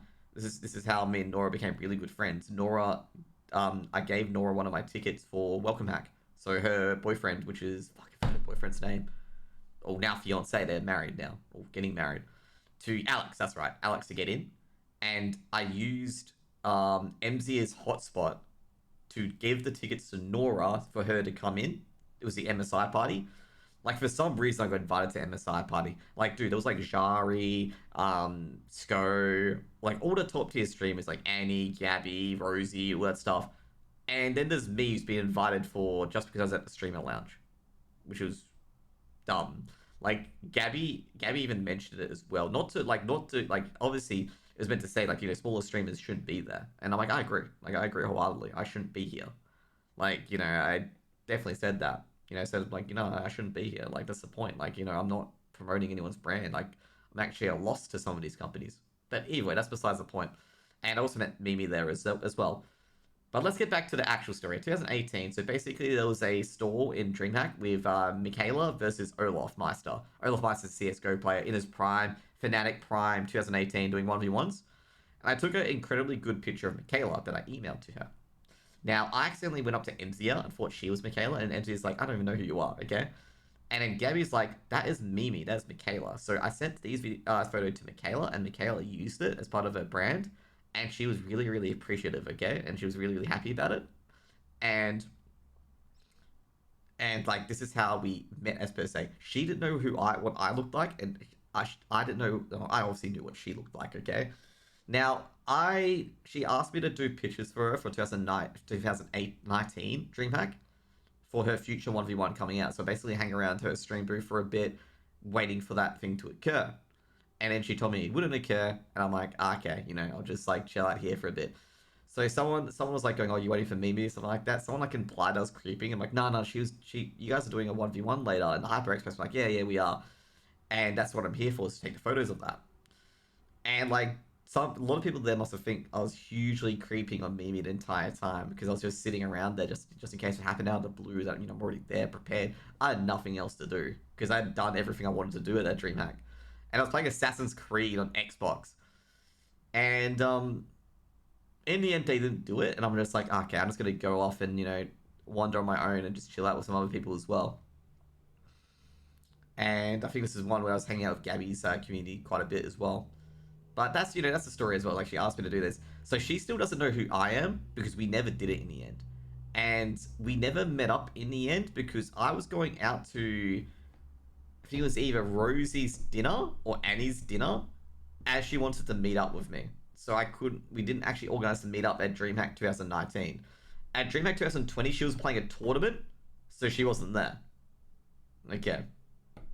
So we actually had never ever met up before until this TwitchCon. So we've known about each other from 2018. I've casted for a bit. We had never actually met up in 2022. So this is where I meet up with Mimi. There's a few other people here as well. So you got to think about how crazy that is, that we've never actually met, okay? So she was streaming for a bit, so I'm just like, I don't really want to bother her while she's streaming for Legion. So I was, basically, this is an artist alley where they built a Twitch logo out of Lego. And then this is where we get the picture of. This is my lovely photographer who took a selfie of himself. Looks very good, I know. It looks incredible. What a beautiful guy, okay? He didn't give me his Twitch name, by the way, so we can't really advertise him, but he looks really good. I actually got talking to a really, really beautiful English chick. And we were talking for about a good 30 to 40 minutes about, like, you know, Valorant and anything. Is that what peak performance looks like? Yes. So then we get a picture of Mimi, okay? And Michaela is taller than me, I believe is what she said, but I don't believe her, okay? Don't believe her at all. But Michaela is like one of the star players on G2 for Valorant. And she's incredibly good CSGO player, and she went to Valorant, and she's an incredibly good Valorant player, okay? And she is basically just like me, where we just play jokes on people and, like, just mess around with people, pretty much. Like, me and her are basically the same. But, like, she's playing for G2 now. She got a pretty good contract with them as well. And as a bit of a joke with G2, I asked them if I could get free merchandise, because that's the meme. Because there's a guy that's been asking for 1,000 days to get free merch of G2, and Carlos is the CEO of G2. He finds new and inventive ways to reject this guy. Okay. So yeah, there's me in my Fury shirt. These will never be seen on a G2 site because Fury is a competing org, and that will never be Fury. By the way, Fury have a really good shirt, by the way, and I wish I could get a G2 shirt. You can also scan my affiliate code, by the way. But yeah. I think I have 2 photos here, by the way. Let's see. No, there's Alan. Okay. Alan I met up chaotically, and Alan is this is a reverse rep, okay? Because Alan was wondering where the fuck I was, and I didn't tell Alan where the fuck I was until I told him I was at the partner lounge. Alan organizes a lot of shit, okay? Alan, like, is like the godfather of, like, TwitchCon and stuff like that. He helped organize TwitchCon, and he's gonna be organizing all the DreamHack events in the future. Probably a year on. So he's trying to get used to, like, the TwitchCon. Like, he went to a TwitchCon, he went to DreamHack, so he's getting an idea of what improvements can be made and what things can be done. I told him pretty much for TwitchCon that they need more publishers there. Because the fact there was only Sega there as a game publisher, and Amazon Games, and, you know, not many other game publishers, really sucked, okay? I know Amazon's a competitor and stuff like that, but TwitchCon needs to have more game devs and peripherals providers. Like, no Logitech was probably a big downfall here. Because basically Alan knows, like, what people you want there, and he's basically a big guy to saying that Logitech need to be there. Like, Logitech is a big peripheral that needs to be there.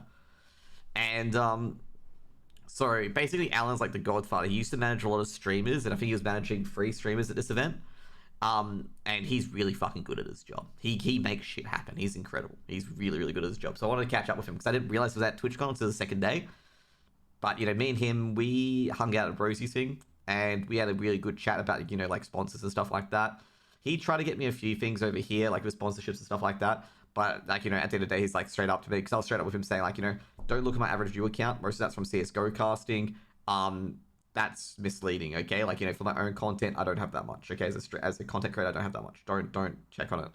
And he was like, you're really good, because a lot of other people, streamers I know that do this sort of shit, lie. And I'm like, yeah, because I want to be front up, because if I lie to someone, you know, I'm not getting any sponsorships in the future.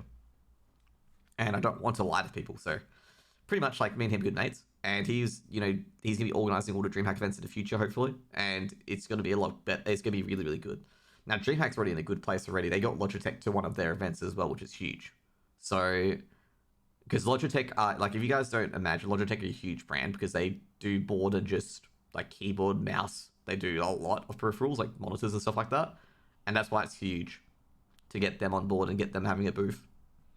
Because people want Logitech products.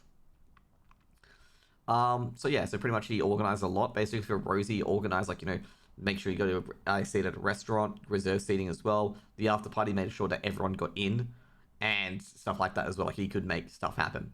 I asked him nicely if I could get into the streamer lounge for DreamHack Melbourne, and he's like, we'll see. So probably yes. And also at the same time, he asked me, I asked him, can you get me as a caster on for DreamHack Melbourne Challenger? And he's like, mate, esports don't even talk to me, okay? That's what he said. He's like, esports don't talk to me. They have their own little company as well. And I'm like, damn it. We had one, we almost had it. We almost had, you know, having a casting gig at ESL Challenger Melbourne, okay?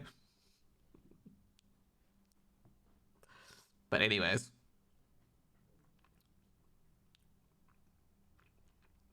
It was pretty good, okay? But, you know, we talked about a few things as well. I asked him if he was coming down to Melbourne, because he's helping organize that. Not this year, but next year. And he's like, nah, not. He's like, nah. I'm like, if you get, like, a chance to come down to Melbourne, do so, man. Like, you know, if you want to do it, do so. Like, we're going to have a lot of fun in Melbourne. And, you know, you're gonna find it awesome as hell. Like, Melbourne is pretty good. And he said he'll see. If he's organizing, he'll definitely be down in Melbourne, okay? So, we can have a chill with him, basically, as well. Now, this is outside my hotel. Now, you guys may realize at this point that I looked at my photos, I was like this. I was like, I've taken, you know, all these photos.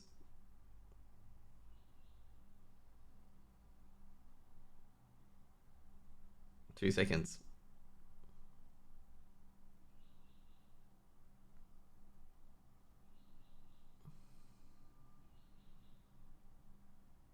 So I was sitting there.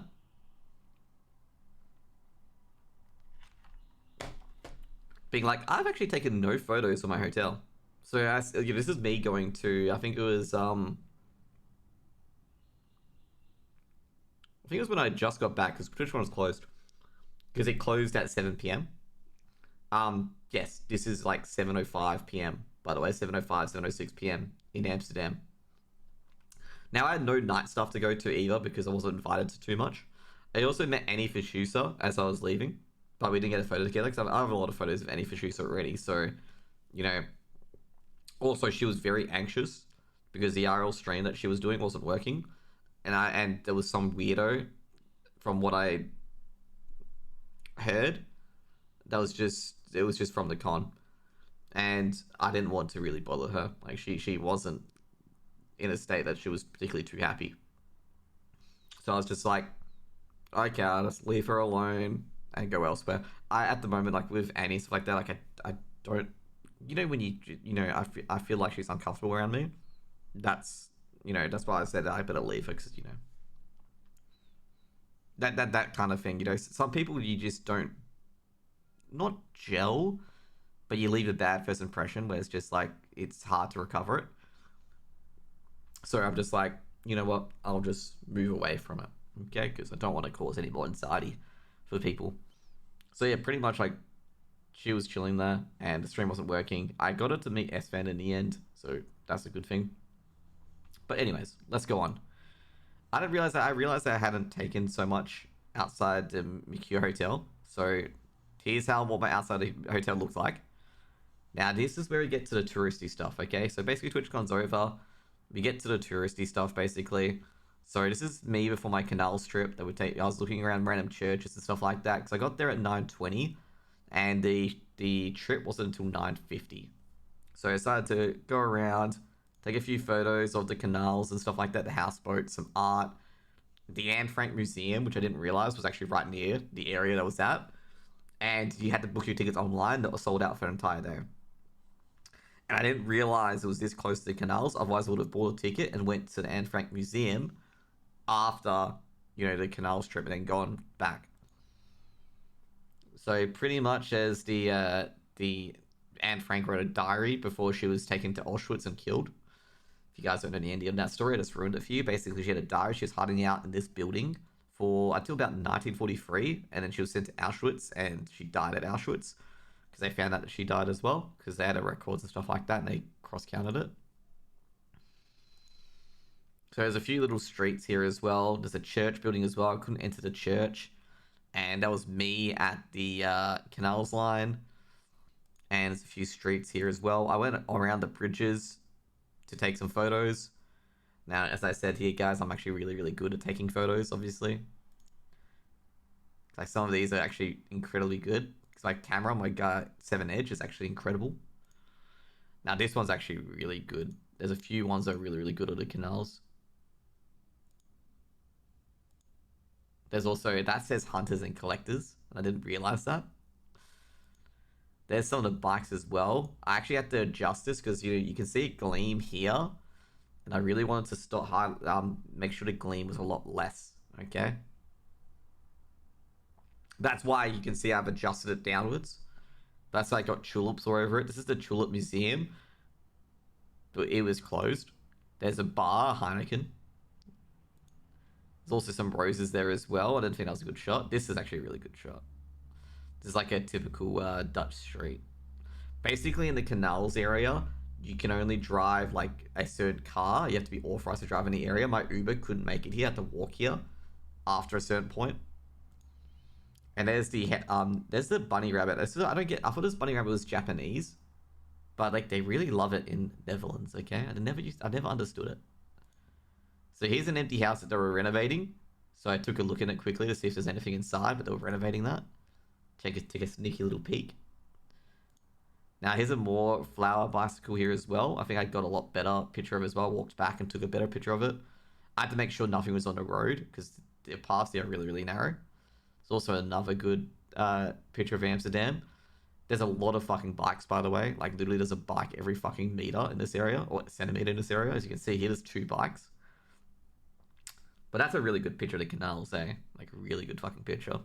Like, beautiful. That just sums up Amsterdam in a nutshell, okay? Like, if there's a picture that sums up Amsterdam, this is it. Okay? Do you like the bike park in the train station? Yes. There was like fucking like 10 rows of bike lines. Like, there was like, you could fit 30 bike per row. There was like 10 of them, okay? Like, there's so many of them. But this is, like, I tell you right now, if you want to put a picture on a postcard, this would be the exact picture. Like, it's such a fucking beautiful picture. At the end, I set up a coffee shop for a bit. Not coffee shop, a cafe. Not a coffee shop. Now, I was actually trying to remember the term they called it, where during Prohibition, it was called a speakeasy. Where they could be served, caffeine and stuff like that. There's a golden bike, okay, which was the richest bike there. And this is me at my canal station just waiting. So we got onto the ship to go into canals. One of my guildies on Lost Ark got pissed off at me, saying like, why are you playing Lost Ark? This is like 5 a.m. in the morning, by the way. And I'm like, dude, nothing's open, okay? Like, I can't go out anywhere. So, basically, went on the canals, because I booked a ticket for the canals, because basically the tickets for canals weren't sold out. So I'm like, oh, you know what? I'm just going to chill down the canals. Be advised, there's a lot of people in this boat. Or not a lot of people, but there's going to be a lot of people in these photographs that probably didn't want to be photographed. But trying to take pictures of stuff and not photographing them was very difficult. So in this area here, so if you guys don't know about Netherlands, is that they have hoists on top of their buildings, so you can see it here. These used to be for the spices. So back in the day, the Dutch were very known for having a lot of spices and selling it because spices were very rare and very expensive and very tasty. But a lot of people wanted them, okay? Now, you may notice that the building is lurching forward slightly. Okay, that is deliberate. Okay, the building is bending forwards, so when the hoists hoist it up, that they don't smash any windows. And also at the same time, the hoist sometimes brought the building forward. So basically, it's to make sure they didn't break anything. So this is like a general picture of the canals. That's our captain, and the chicken on the left here is people serving the drinks. As you can see here, if you want to get an alcoholic drink at 10 a.m., you're able to do so. I got a ginger beer, so you can see GD, stuff like that as well. I don't drink alcohol too much, just an FYI, okay? So you can see here more buildings, and you know how I said that, there's good pictures of passengers here? I can't get the finger before. This is the part where I almost dropped my phone, and I was really close to dropping into the river. So I saved it and picked it up. I was like this. Basically, the boat rocked for a bit, okay, and I dropped it. So this is like on the canals. Like I love taking pictures like this. There's also another part. They were actually hoisting. Basically, this window's open. They were hoisting wooden planks on this. They're using those. The ladies in Holland are very graceful and stuff like that. I guess so. I guess so. I did meet a lot of Dutch women. Okay.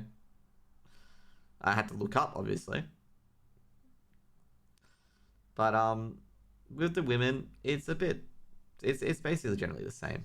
Like there's some ones that are great. There's some ones that are shit. Pretty much women in general, and guys in general, and people in general. So they were hoisting up a wooden plank here, but we never actually captured it because I couldn't zoom in to see it. Like every time I zoomed, it was too grainy. I just couldn't find a perfect balance. There's my ginger beer. So it's like, have a ginger beer today. I drank all of it, which was good. And there's me. Okay, there's me. And you can see here as well, they are also hoisting something up. Okay, so you can see the hoist being used.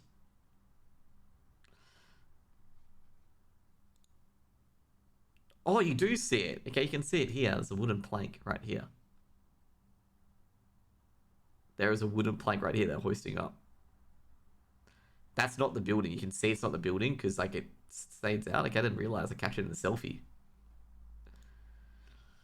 So you can see here, like we're getting introduced to a lot of these buildings and what they were for and stuff like that. You got the Elvis building there as well.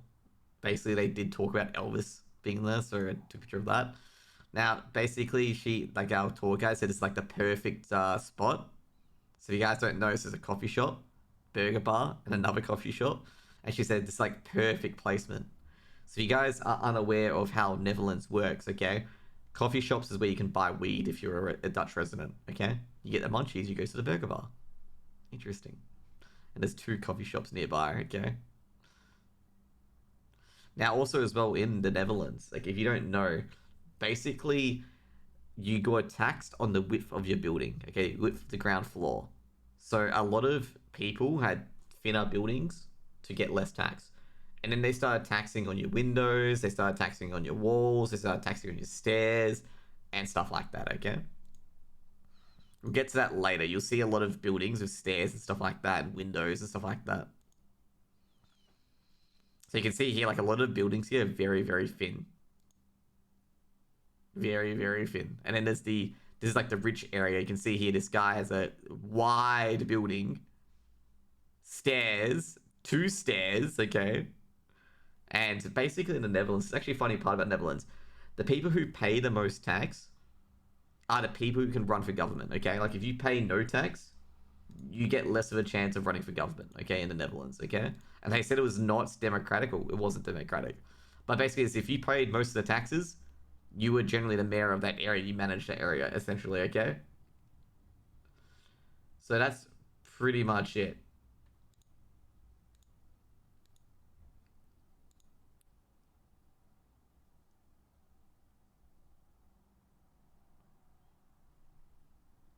Wait, what happened to Torben?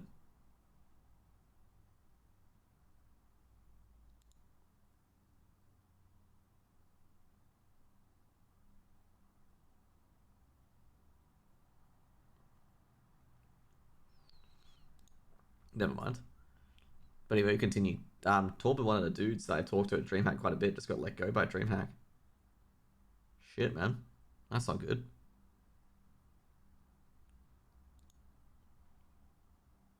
Okay, let's keep going. So this is like the rich guys kind of building, okay? Like wide building.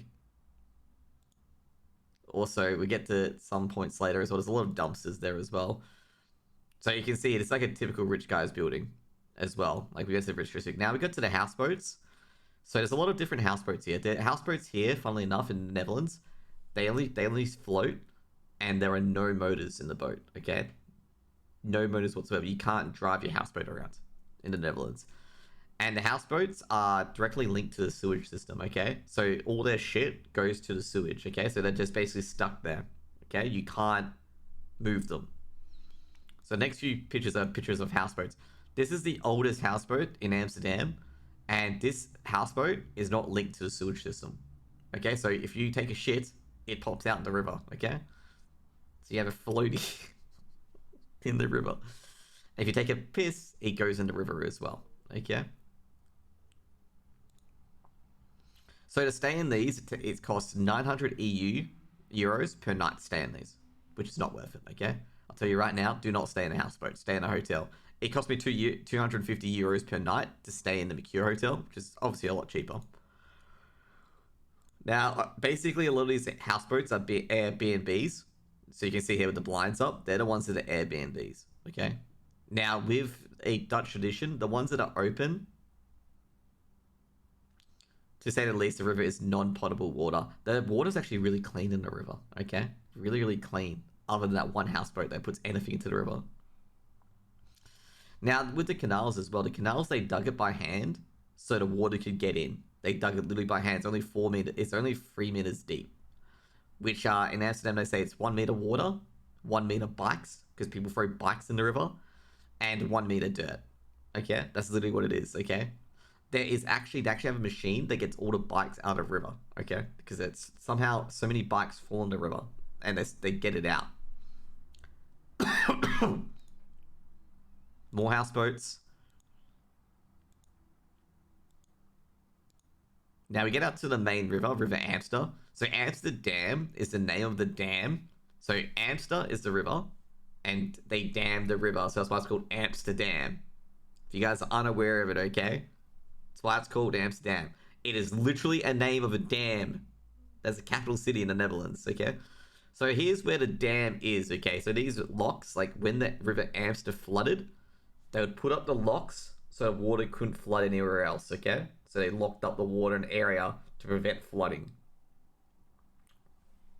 Okay, so another known fact as well, okay?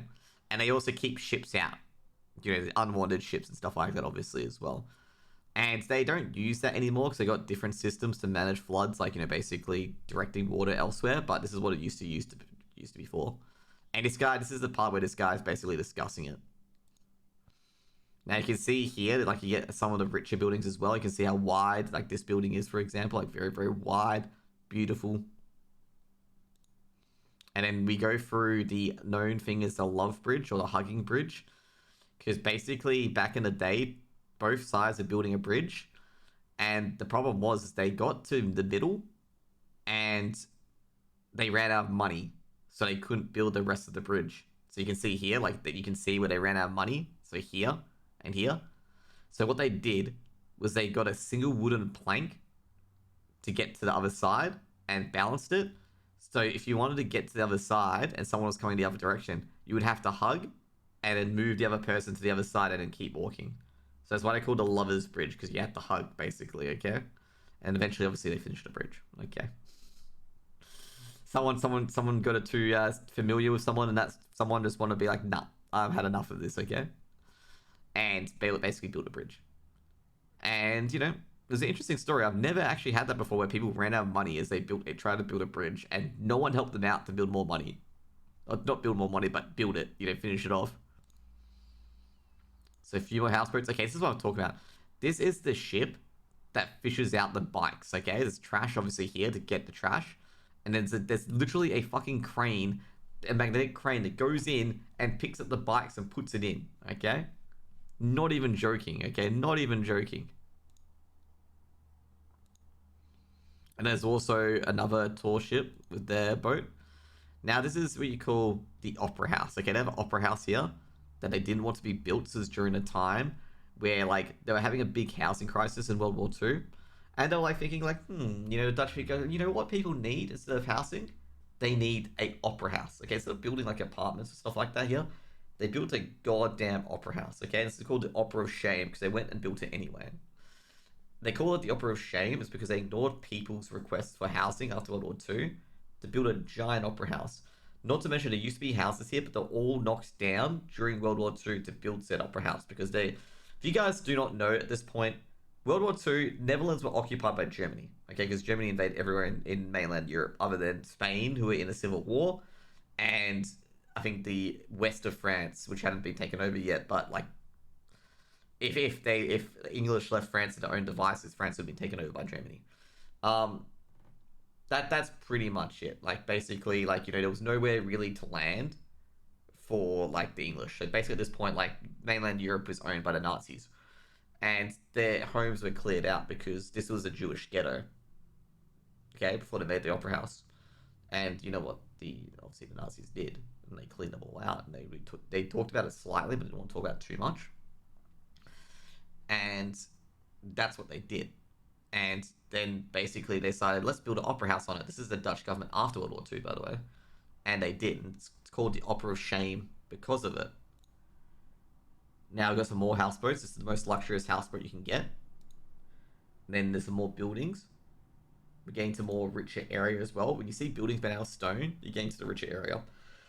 Now, this is another fun fact about Netherlands as well, is that in the Netherlands, you cannot demolish a building, okay? If you can change the interior and the back part, but you cannot change the front part. You need to have the front part to be there, okay? If you don't have the front part there, you're not allowed to build anything. So that's why all the fronts in the Netherlands look the same, because they can't demolish the front, okay? You can't demolish the facade. You can demolish the building behind it and then build it around the facade, but you can't demolish the facade of the building. It's a law. This is also another big houseboat as well, a houseboat being repaired. So you can see there's a motor ship here that's dragging this houseboat along. So this houseboat's being repaired. So it's what we call the dancing buildings. So as you can see here, the buildings are slanted. And that's because Amsterdam is a swamp. Okay, Amsterdam was built on a swamp. So what happened was that the water level went down. Therefore, the wooden foundations were rotten because they were wet. And then the buildings started moving side to side. They've also fixed the buildings already, okay? Otherwise, you would have seen falling buildings. The engineers have gone in and put, concrete foundations now, of course. But they're still leaning a certain way because the wooden foundations have rotted. And basically, they've got, like, all these things. You can see things here and here, like, between them that are retaining walls, basically, to keep the buildings up. So you can see that's been done as well. Now, that's what they call the dancing buildings. You can see the bend a lot more here. I miss Europe. I do too. If I had more time in the Netherlands, I would have actually spent a lot more time touring around. There's me. We'll be going to get under a canal.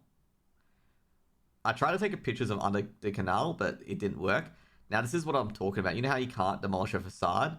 This is what I was talking about. So see this building here? This is a fake building. There's nothing behind it, okay? They demolished the building behind it, and it's just a facade. You can only just see that, okay? This is zooming up for you as well, okay? See? It's a fake building. There's nothing in that building. They actually have stuff here to make it seem like a building, but it isn't. There's no building. So this is a canal. Now, this is where you get to the rich district, okay? You can see how wide the buildings are. Like, look how wide that building is, okay? They used to pay taxes on based on how wide the building was. Now, this guy is the richest of the richest. Used to be like a mayor area. Double stairs. Now, they have these little doors here for all the maids and servants where they would bow their heads because they're bowing to their master, basically. And that's why that door's there, okay? There are fake buildings put to hide air ducts for train stations, you see. Yeah, there was nothing behind it, Edson. There's no like, vents and stuff like that. Because I know Metro's underground. I know Metro does go underground, but it wasn't that, unfortunately. It's just a fake building. Now we're going under the canals, and I take it top of the canal, basically. It might be a future project. No, there's nothing going on there. I asked the tour guide about it as well. The tour guide explained that to me. There's nothing going on there. The building's demolished. This is what under a bridge looks like. So yeah, I took a photo of it. And there's one of the garbage boats again. They're picking up bikes, okay? And you can see all the rich people, okay? Wide building, a lot of windows, built out of stone, which is, I can tell you right now, building out of stone is very hard in the Netherlands, okay? So you can just say you can tell these guys are really rich. I think one of these hotels here, I think this is either the first stock market or not. One of these areas is the first stock market. Actually, I think it's coming up. It's another stone building. This is the Archives, I believe. This is the biggest building in the Netherlands, the Archives. Or in Amsterdam.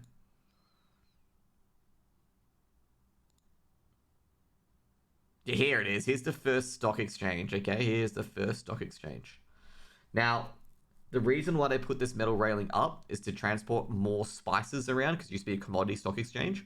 So the word stock is wood in Dutch, and that's how the stock market was made, okay? So basically, if you owned a piece of a company, you got given a piece of wood. You got given a piece of wood, and you owned a stock, okay? You got given a log, okay? You know, you got given a log. It's like, you know, I'm trying to find something wooden, but I can't find anything wooden. There we go. Oh, there we go. Shit. Even though it's not wood, okay? You got given, you know, a piece of wood like this. You're like, here, you own a stock now, okay? You can like, you get a mastership. Be like, yeah, you own a stock in Sunken Boat Industries, okay? And you know, basically that's what they gave to you. Like to own a share, you got a piece of wood with like you own a share in that company. And they used to like, you know, sell spices and stuff like that as well. And basically they said like you were only a successful company if your ship got spices from, it wasn't the Caribbean. Where was it? It was the Indies. If your ship came back with spices from the Indies, you became very, very rich in the Netherlands. Okay, you became super rich. It was like hitting the jackpot. Sometimes ships didn't even come back. So like, you know, it was really, really just hit or miss. Now here we're gonna get to the second smallest building in the Netherlands, or in Amsterdam. Indonesia, the Spice Islands, yes, it was the Pacific. Now you can see here that the buildings really bend forward. Like you can see that the buildings really, really bend forward with the hoists. We're actually missing a picture where you can see a church. One of the artists drew it, but it must be in. Basically, if you survived the Silk Road, you're rich. Yes, basically.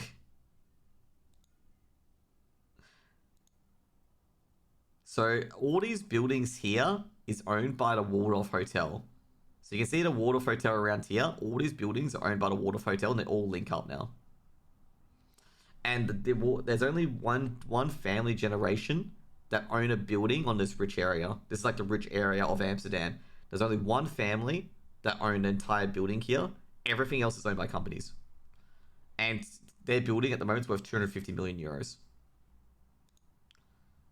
So I think it's this one. No, it's not this one here. It's one of these buildings that they own. And it's worth 250 million euros. This is the second smallest building, by the way. This is student accommodation. Second smallest building in Amsterdam. It's a 2-story, thin as hell. Yes, this is the building, okay? The two other buildings, this is how you avoid taxes, okay? It's how you avoid taxes in the Netherlands, is make the thinnest buildings you can. This is student accommodation, 6 bedrooms in here. Sorry, obviously it goes back. There's also a hidden church around here as well. So you can see outline of a church. There's a hidden church around here. Because at one point, it was illegal to have religion. Because Martin Luther, obviously he's Dutch. So they had a church in the back of these buildings. By the way, there is like back gardens and stuff at the back of these properties. So just be aware of it. Like we only see the building part. So there are 6. You can. They're like they expands out a bit afterwards. Now, if I could find the photo, still it's insane. It is insane. There is one of these pictures here that there's a church behind in this area, and one of the artists painted the church, because he had a perfect view of the church from where he was sitting on the balcony. But, it's another view. And then we got off the canals, and I took a picture of Anne Frank's house. Now, by the way, a lot of people were taking photos out here, so I was wondering why this was a famous spot, and then I realized what it was. Okay, it was the actual house. The museum's on the other corner. And then this is me after it. I was going around, taking pictures of a few things. This is a statue of Anne Frank. She died in 1945. Yeah, that's right. She died in Auschwitz. If you guys didn't know that. She got caught in 1943. That's really sad. Like, really sad. She survived to the end of the war. Well, she died before the end of the war. There we go. That's the church I couldn't get into. Now, this is the funny part. These guys are a company in Australia as well. You can never get away from these guys, can you? Okay? Never can get away from these guys. They also are in Amsterdam. I took a photo of these guys. I'm like, really? They're here too? This is the Heineken Brewery, by the way. I was in the Uber going home because I want to have a bit of a rest up before I go to the Van Gogh Museum. It was 31 degrees that day, by the way, in Amsterdam. So I wanted to be, make sure I get my water filled up and stuff like that before I go to Van Gogh. Now we're at the Van Gogh Museum. Now, I did take a lot of pictures in the Van Gogh Museum, but I didn't want to use all of them. So this is the museum. This is basically, I sat down, took a photo of the entrance. So there's a few pictures here as well. There's a mirror on the background. His easel as well. This is his easel where, the painting, he drew actually a painting on his easel. Now there's Van Gogh himself. He didn't value himself. I'm going to say Van Gogh really didn't value himself at all. There's me with a mask on. The reason why I have a mask on when I'm in the Van Gogh Museum is mainly the fact that I did not want to catch COVID, because if I catch COVID, I stay an extra week in Amsterdam and can't leave. And also at the same time is that flights out of Amsterdam by Singapore Airlines only happen twice, okay? At night and in the early morning. So if I want to get to Singapore, it's going to take me longer, basically. And also I would have to pay for it because my flights were non-refundable. And also my travel insurance wouldn't cover it if it was done by government intervention, such as I have to be isolated due to COVID. Some people did actually catch COVID out of Twitchcon, by the way. Okay, a few people caught it. I didn't catch it, okay? I didn't catch it. I'm not sure if it is because I caught it early in June, so I have immunity to it. Or it's because I didn't talk to people who had COVID or passed COVID along. So I have no idea about it. I know Fastfee and Loserfruit haven't caught it, so maybe it was that. But it could be the immunity as well. I caught it in June. Basically what happened was I was sitting there, at my computer. I was doing some Chaos Dungeons and I felt just so tired, like awfully tired at work. I got strepsils. I got all the stuff like Faco rub and stuff like that for my nose and stuff like that as well. And I'm like, I'm gonna be sitting here being like, mate, I've got something really bad, and I'm just gonna sit there and go, I've got something really bad, and I don't feel good about it. I cancelled stream for that evening and cancelled casting a match for that evening because I just felt really shit. I went to bed. I woke up at 2 a.m. in the morning and just coughed non-stop and just threw up everything. And then went back to bed. It was so bad. The first night I had fever, I didn't have chills. I went really hot, and I'm like, oh, I'm really hot, so just sleep in my underpants, and then take the duvet off. And when I went really cold again, I put everything back on. It was really easy to manage for me, actually. I was sitting there going okay, it's pretty easy to manage. Then second and third day and fourth day is just just take it easy, bit at a time. Go over rest if you need it. I had food. I got cup of soups in the end for my dad and stuff like that. I got a PCR test as well. It was kind of crazy. But I just wanted to make sure I didn't catch COVID here. So you got to realize that this museum was pretty jam-packed. So that's why I wore a mask as well. And I had to take some of these photos on interesting angles, okay? Because there were other people there. So I got some very beautiful paintings. I gotta say, he has a very, very good brush stroke for someone in the 1800s, and very good at exacerbating and making the pictures look really, really real, like the peaches and stuff like that as well. There's also a glass of absinthe as well. He makes a simple thing seem very, very exciting. And then there's him with a felt hat, which is really unusual for him to have a felt hat, so he usually has a straw hat instead. And there's like summertime, like these colors actually so good. Then I think that's like a nut with all its little buds in it. There's also, I'm trying to remember what this was, but this was also another Van Gogh painting. Some of these paintings aren't Van Gogh either. This is Van Gogh in the summer of France when the flowers were blooming for the orchard. I'm not sure which ones are which. There's a peach tree, an apple tree, where the flowers are blooming basically. This is his bedroom, by the way. This is actually the first thing where he's like really like good colors, like a positive area. Some of his self-portraits, as well as some of his paintings. Now this is he went to the south of France. This is when they were fighting colonial wars in Africa, and this is one of the soldiers, the French soldiers, basically. A lot of color. There's also his Paul Gauguin's chair. So he's got the novels. He was really sophisticated. The candles, and then you got his chair, which basically crumpled up paper and a cigarette because he used to smoke a lot. And also my hand. This is also one of the Japanese art pieces that he really admired and he wanted to draw. This is also one of his famous paintings, the sunflowers. You can see some of them dying, some of them alive, stuff like that. He was very rough around the edges, okay? So, like, he just presented it as it was, basically. No, like, brightness or anything like that. Like, as it was. Like, some dying, some living, some thriving. Now, I think this one is of his lover, I believe, that he was in love with her. But they broke up pretty early, and this is, like, of another woman at the same institute. You can tell that he was in love with her, so that she's at the forefront, while everything else is in the background, compared to the rest of his paintings, where, like, a lot of the background was more hyped up. This is in the Netherlands. This is the Van Gogh Museum in the Netherlands. And you can see here a similar painting of a portrait, but you can see, like, the background is a bit livened up, while this one it isn't. So that's how to ascertain that he was in love with her. This is also called the Tambourine Cafe. Like, this is a normal table, but he turned into a tambourine. Now, this is a horse. Like, it basically enjoyed drawing the peasants in the countryside. So it's like a worn down horse, basically. And I'm not sure what this was. Like, what fruit it was. Can't really capture it, though, because, like, the light. I do not think this was done by Vincent van Gogh. Good picture, though. Like, it's basically apples, I believe. I think it's apples, but I'm not too sure. This one was basically, I think it's inspired by Vincent van Gogh. It's kind of like how he uses color to his advantage. No, this is the apples one, actually. Oh, no, this one's tomatoes. There's also a wooden sculpture as well.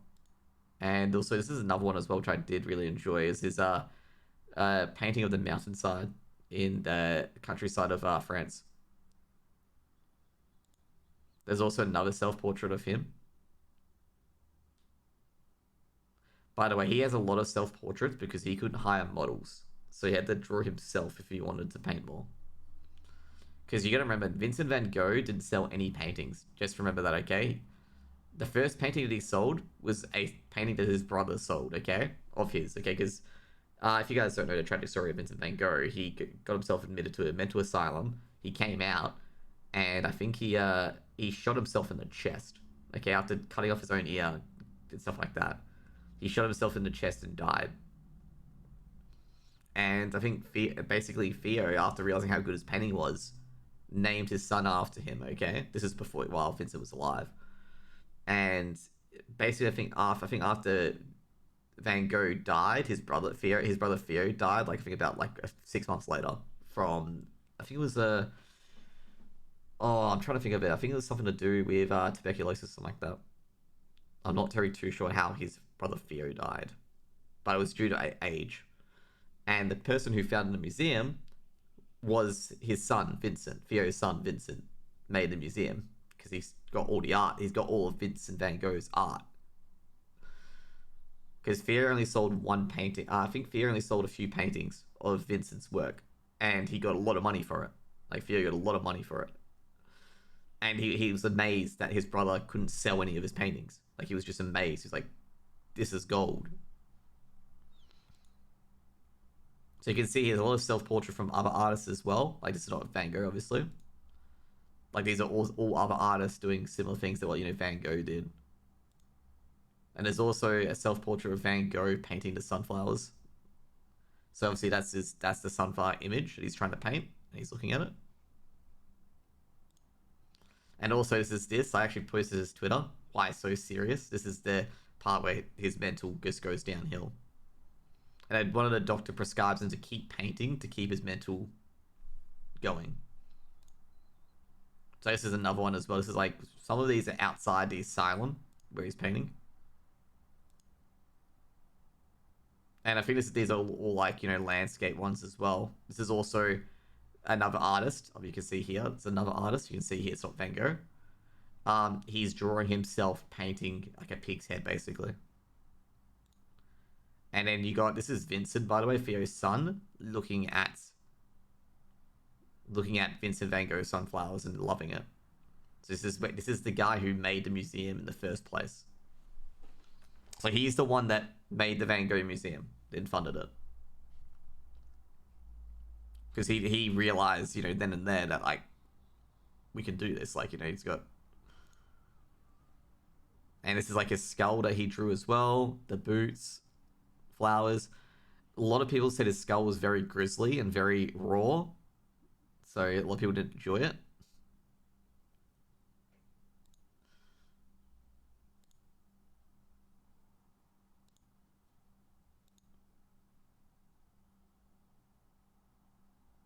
I think there's a lot of Van Gogh. There's also Van Gogh's drawing of bunnies as well. Like, there's an actual rabbit and then how he drew bunnies.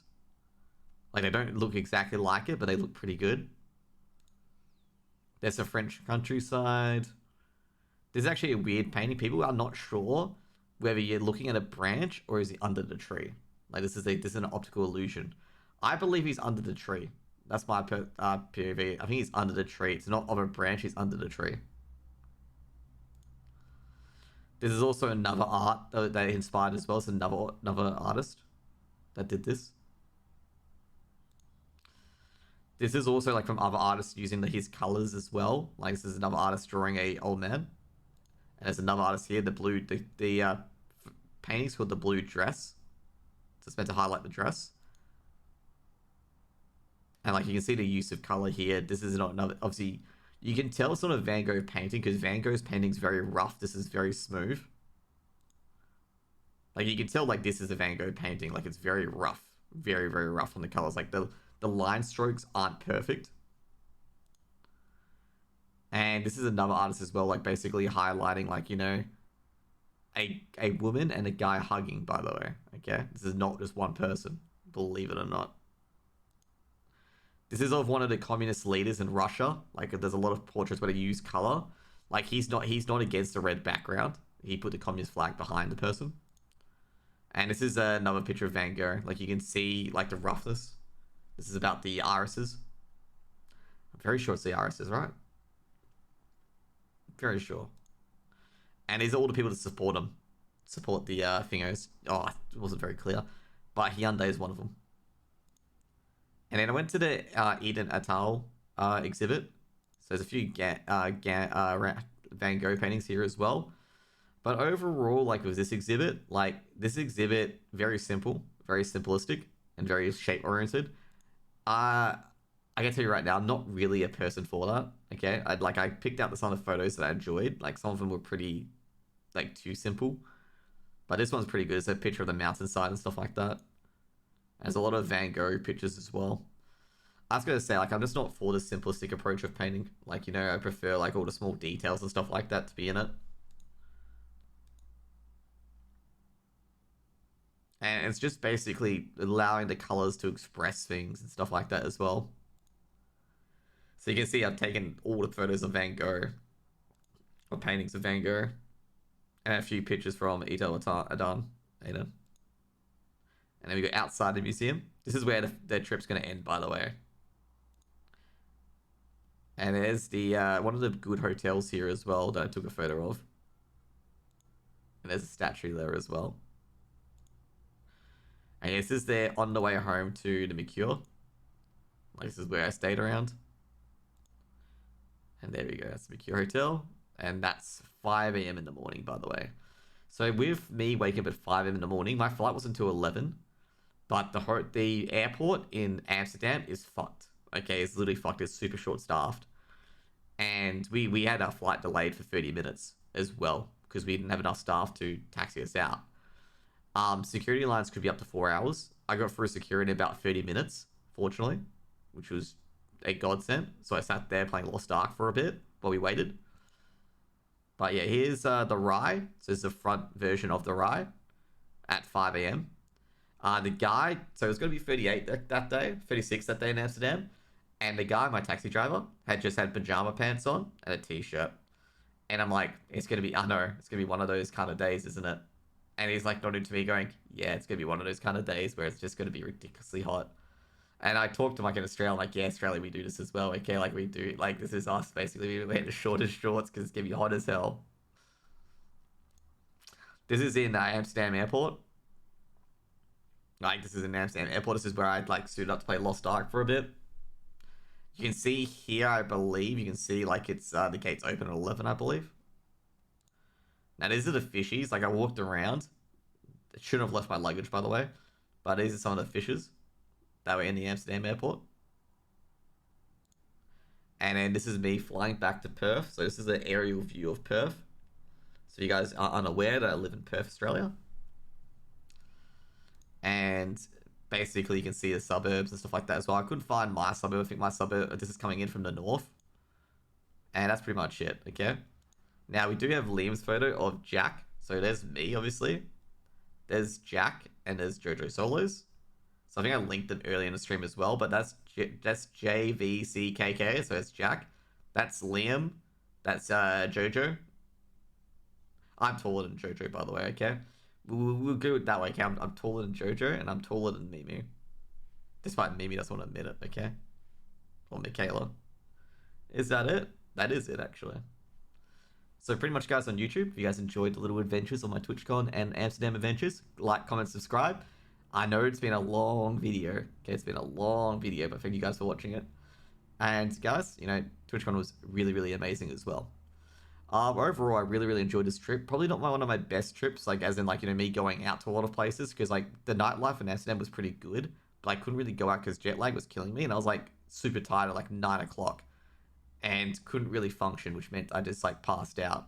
And also having the anxiety attack on Friday really impacted the rest of my trip, but Sunday and Monday, I felt really, really good that, like, you know, could do a lot more. So I was really, really happy for that as well. But yeah, the nightlife as well. I think one of the things where they're having a community dinner, someone attacked the restaurant with a fake BB gun, and it wasn't very enjoyable. Also, as well, Resney met with Ed Sheeran. Ed Sheeran was in Amsterdam, and Resney had a photo with Ed Sheeran. It's actually pretty good, okay? You can check out Resney's Twitter for that one, okay? They made a joke, because we had, like, a few streamers that have orange hair called Uneasy Peasy, and they're like, oh, I've met Uneasy Peasy, even though it was Ed Sheeran. That's a joke kind of thing. And I tagged Uneasy, I'm like, wow, I can't believe you came to TwitchCon and didn't say hi to me. And yeah. But anyways, if you guys enjoyed this, this will be on YouTube probably this evening. And yeah, I'll be playing some Lost Ark now. If you guys enjoyed the video, like, comment, subscribe, and hope you guys have a great day.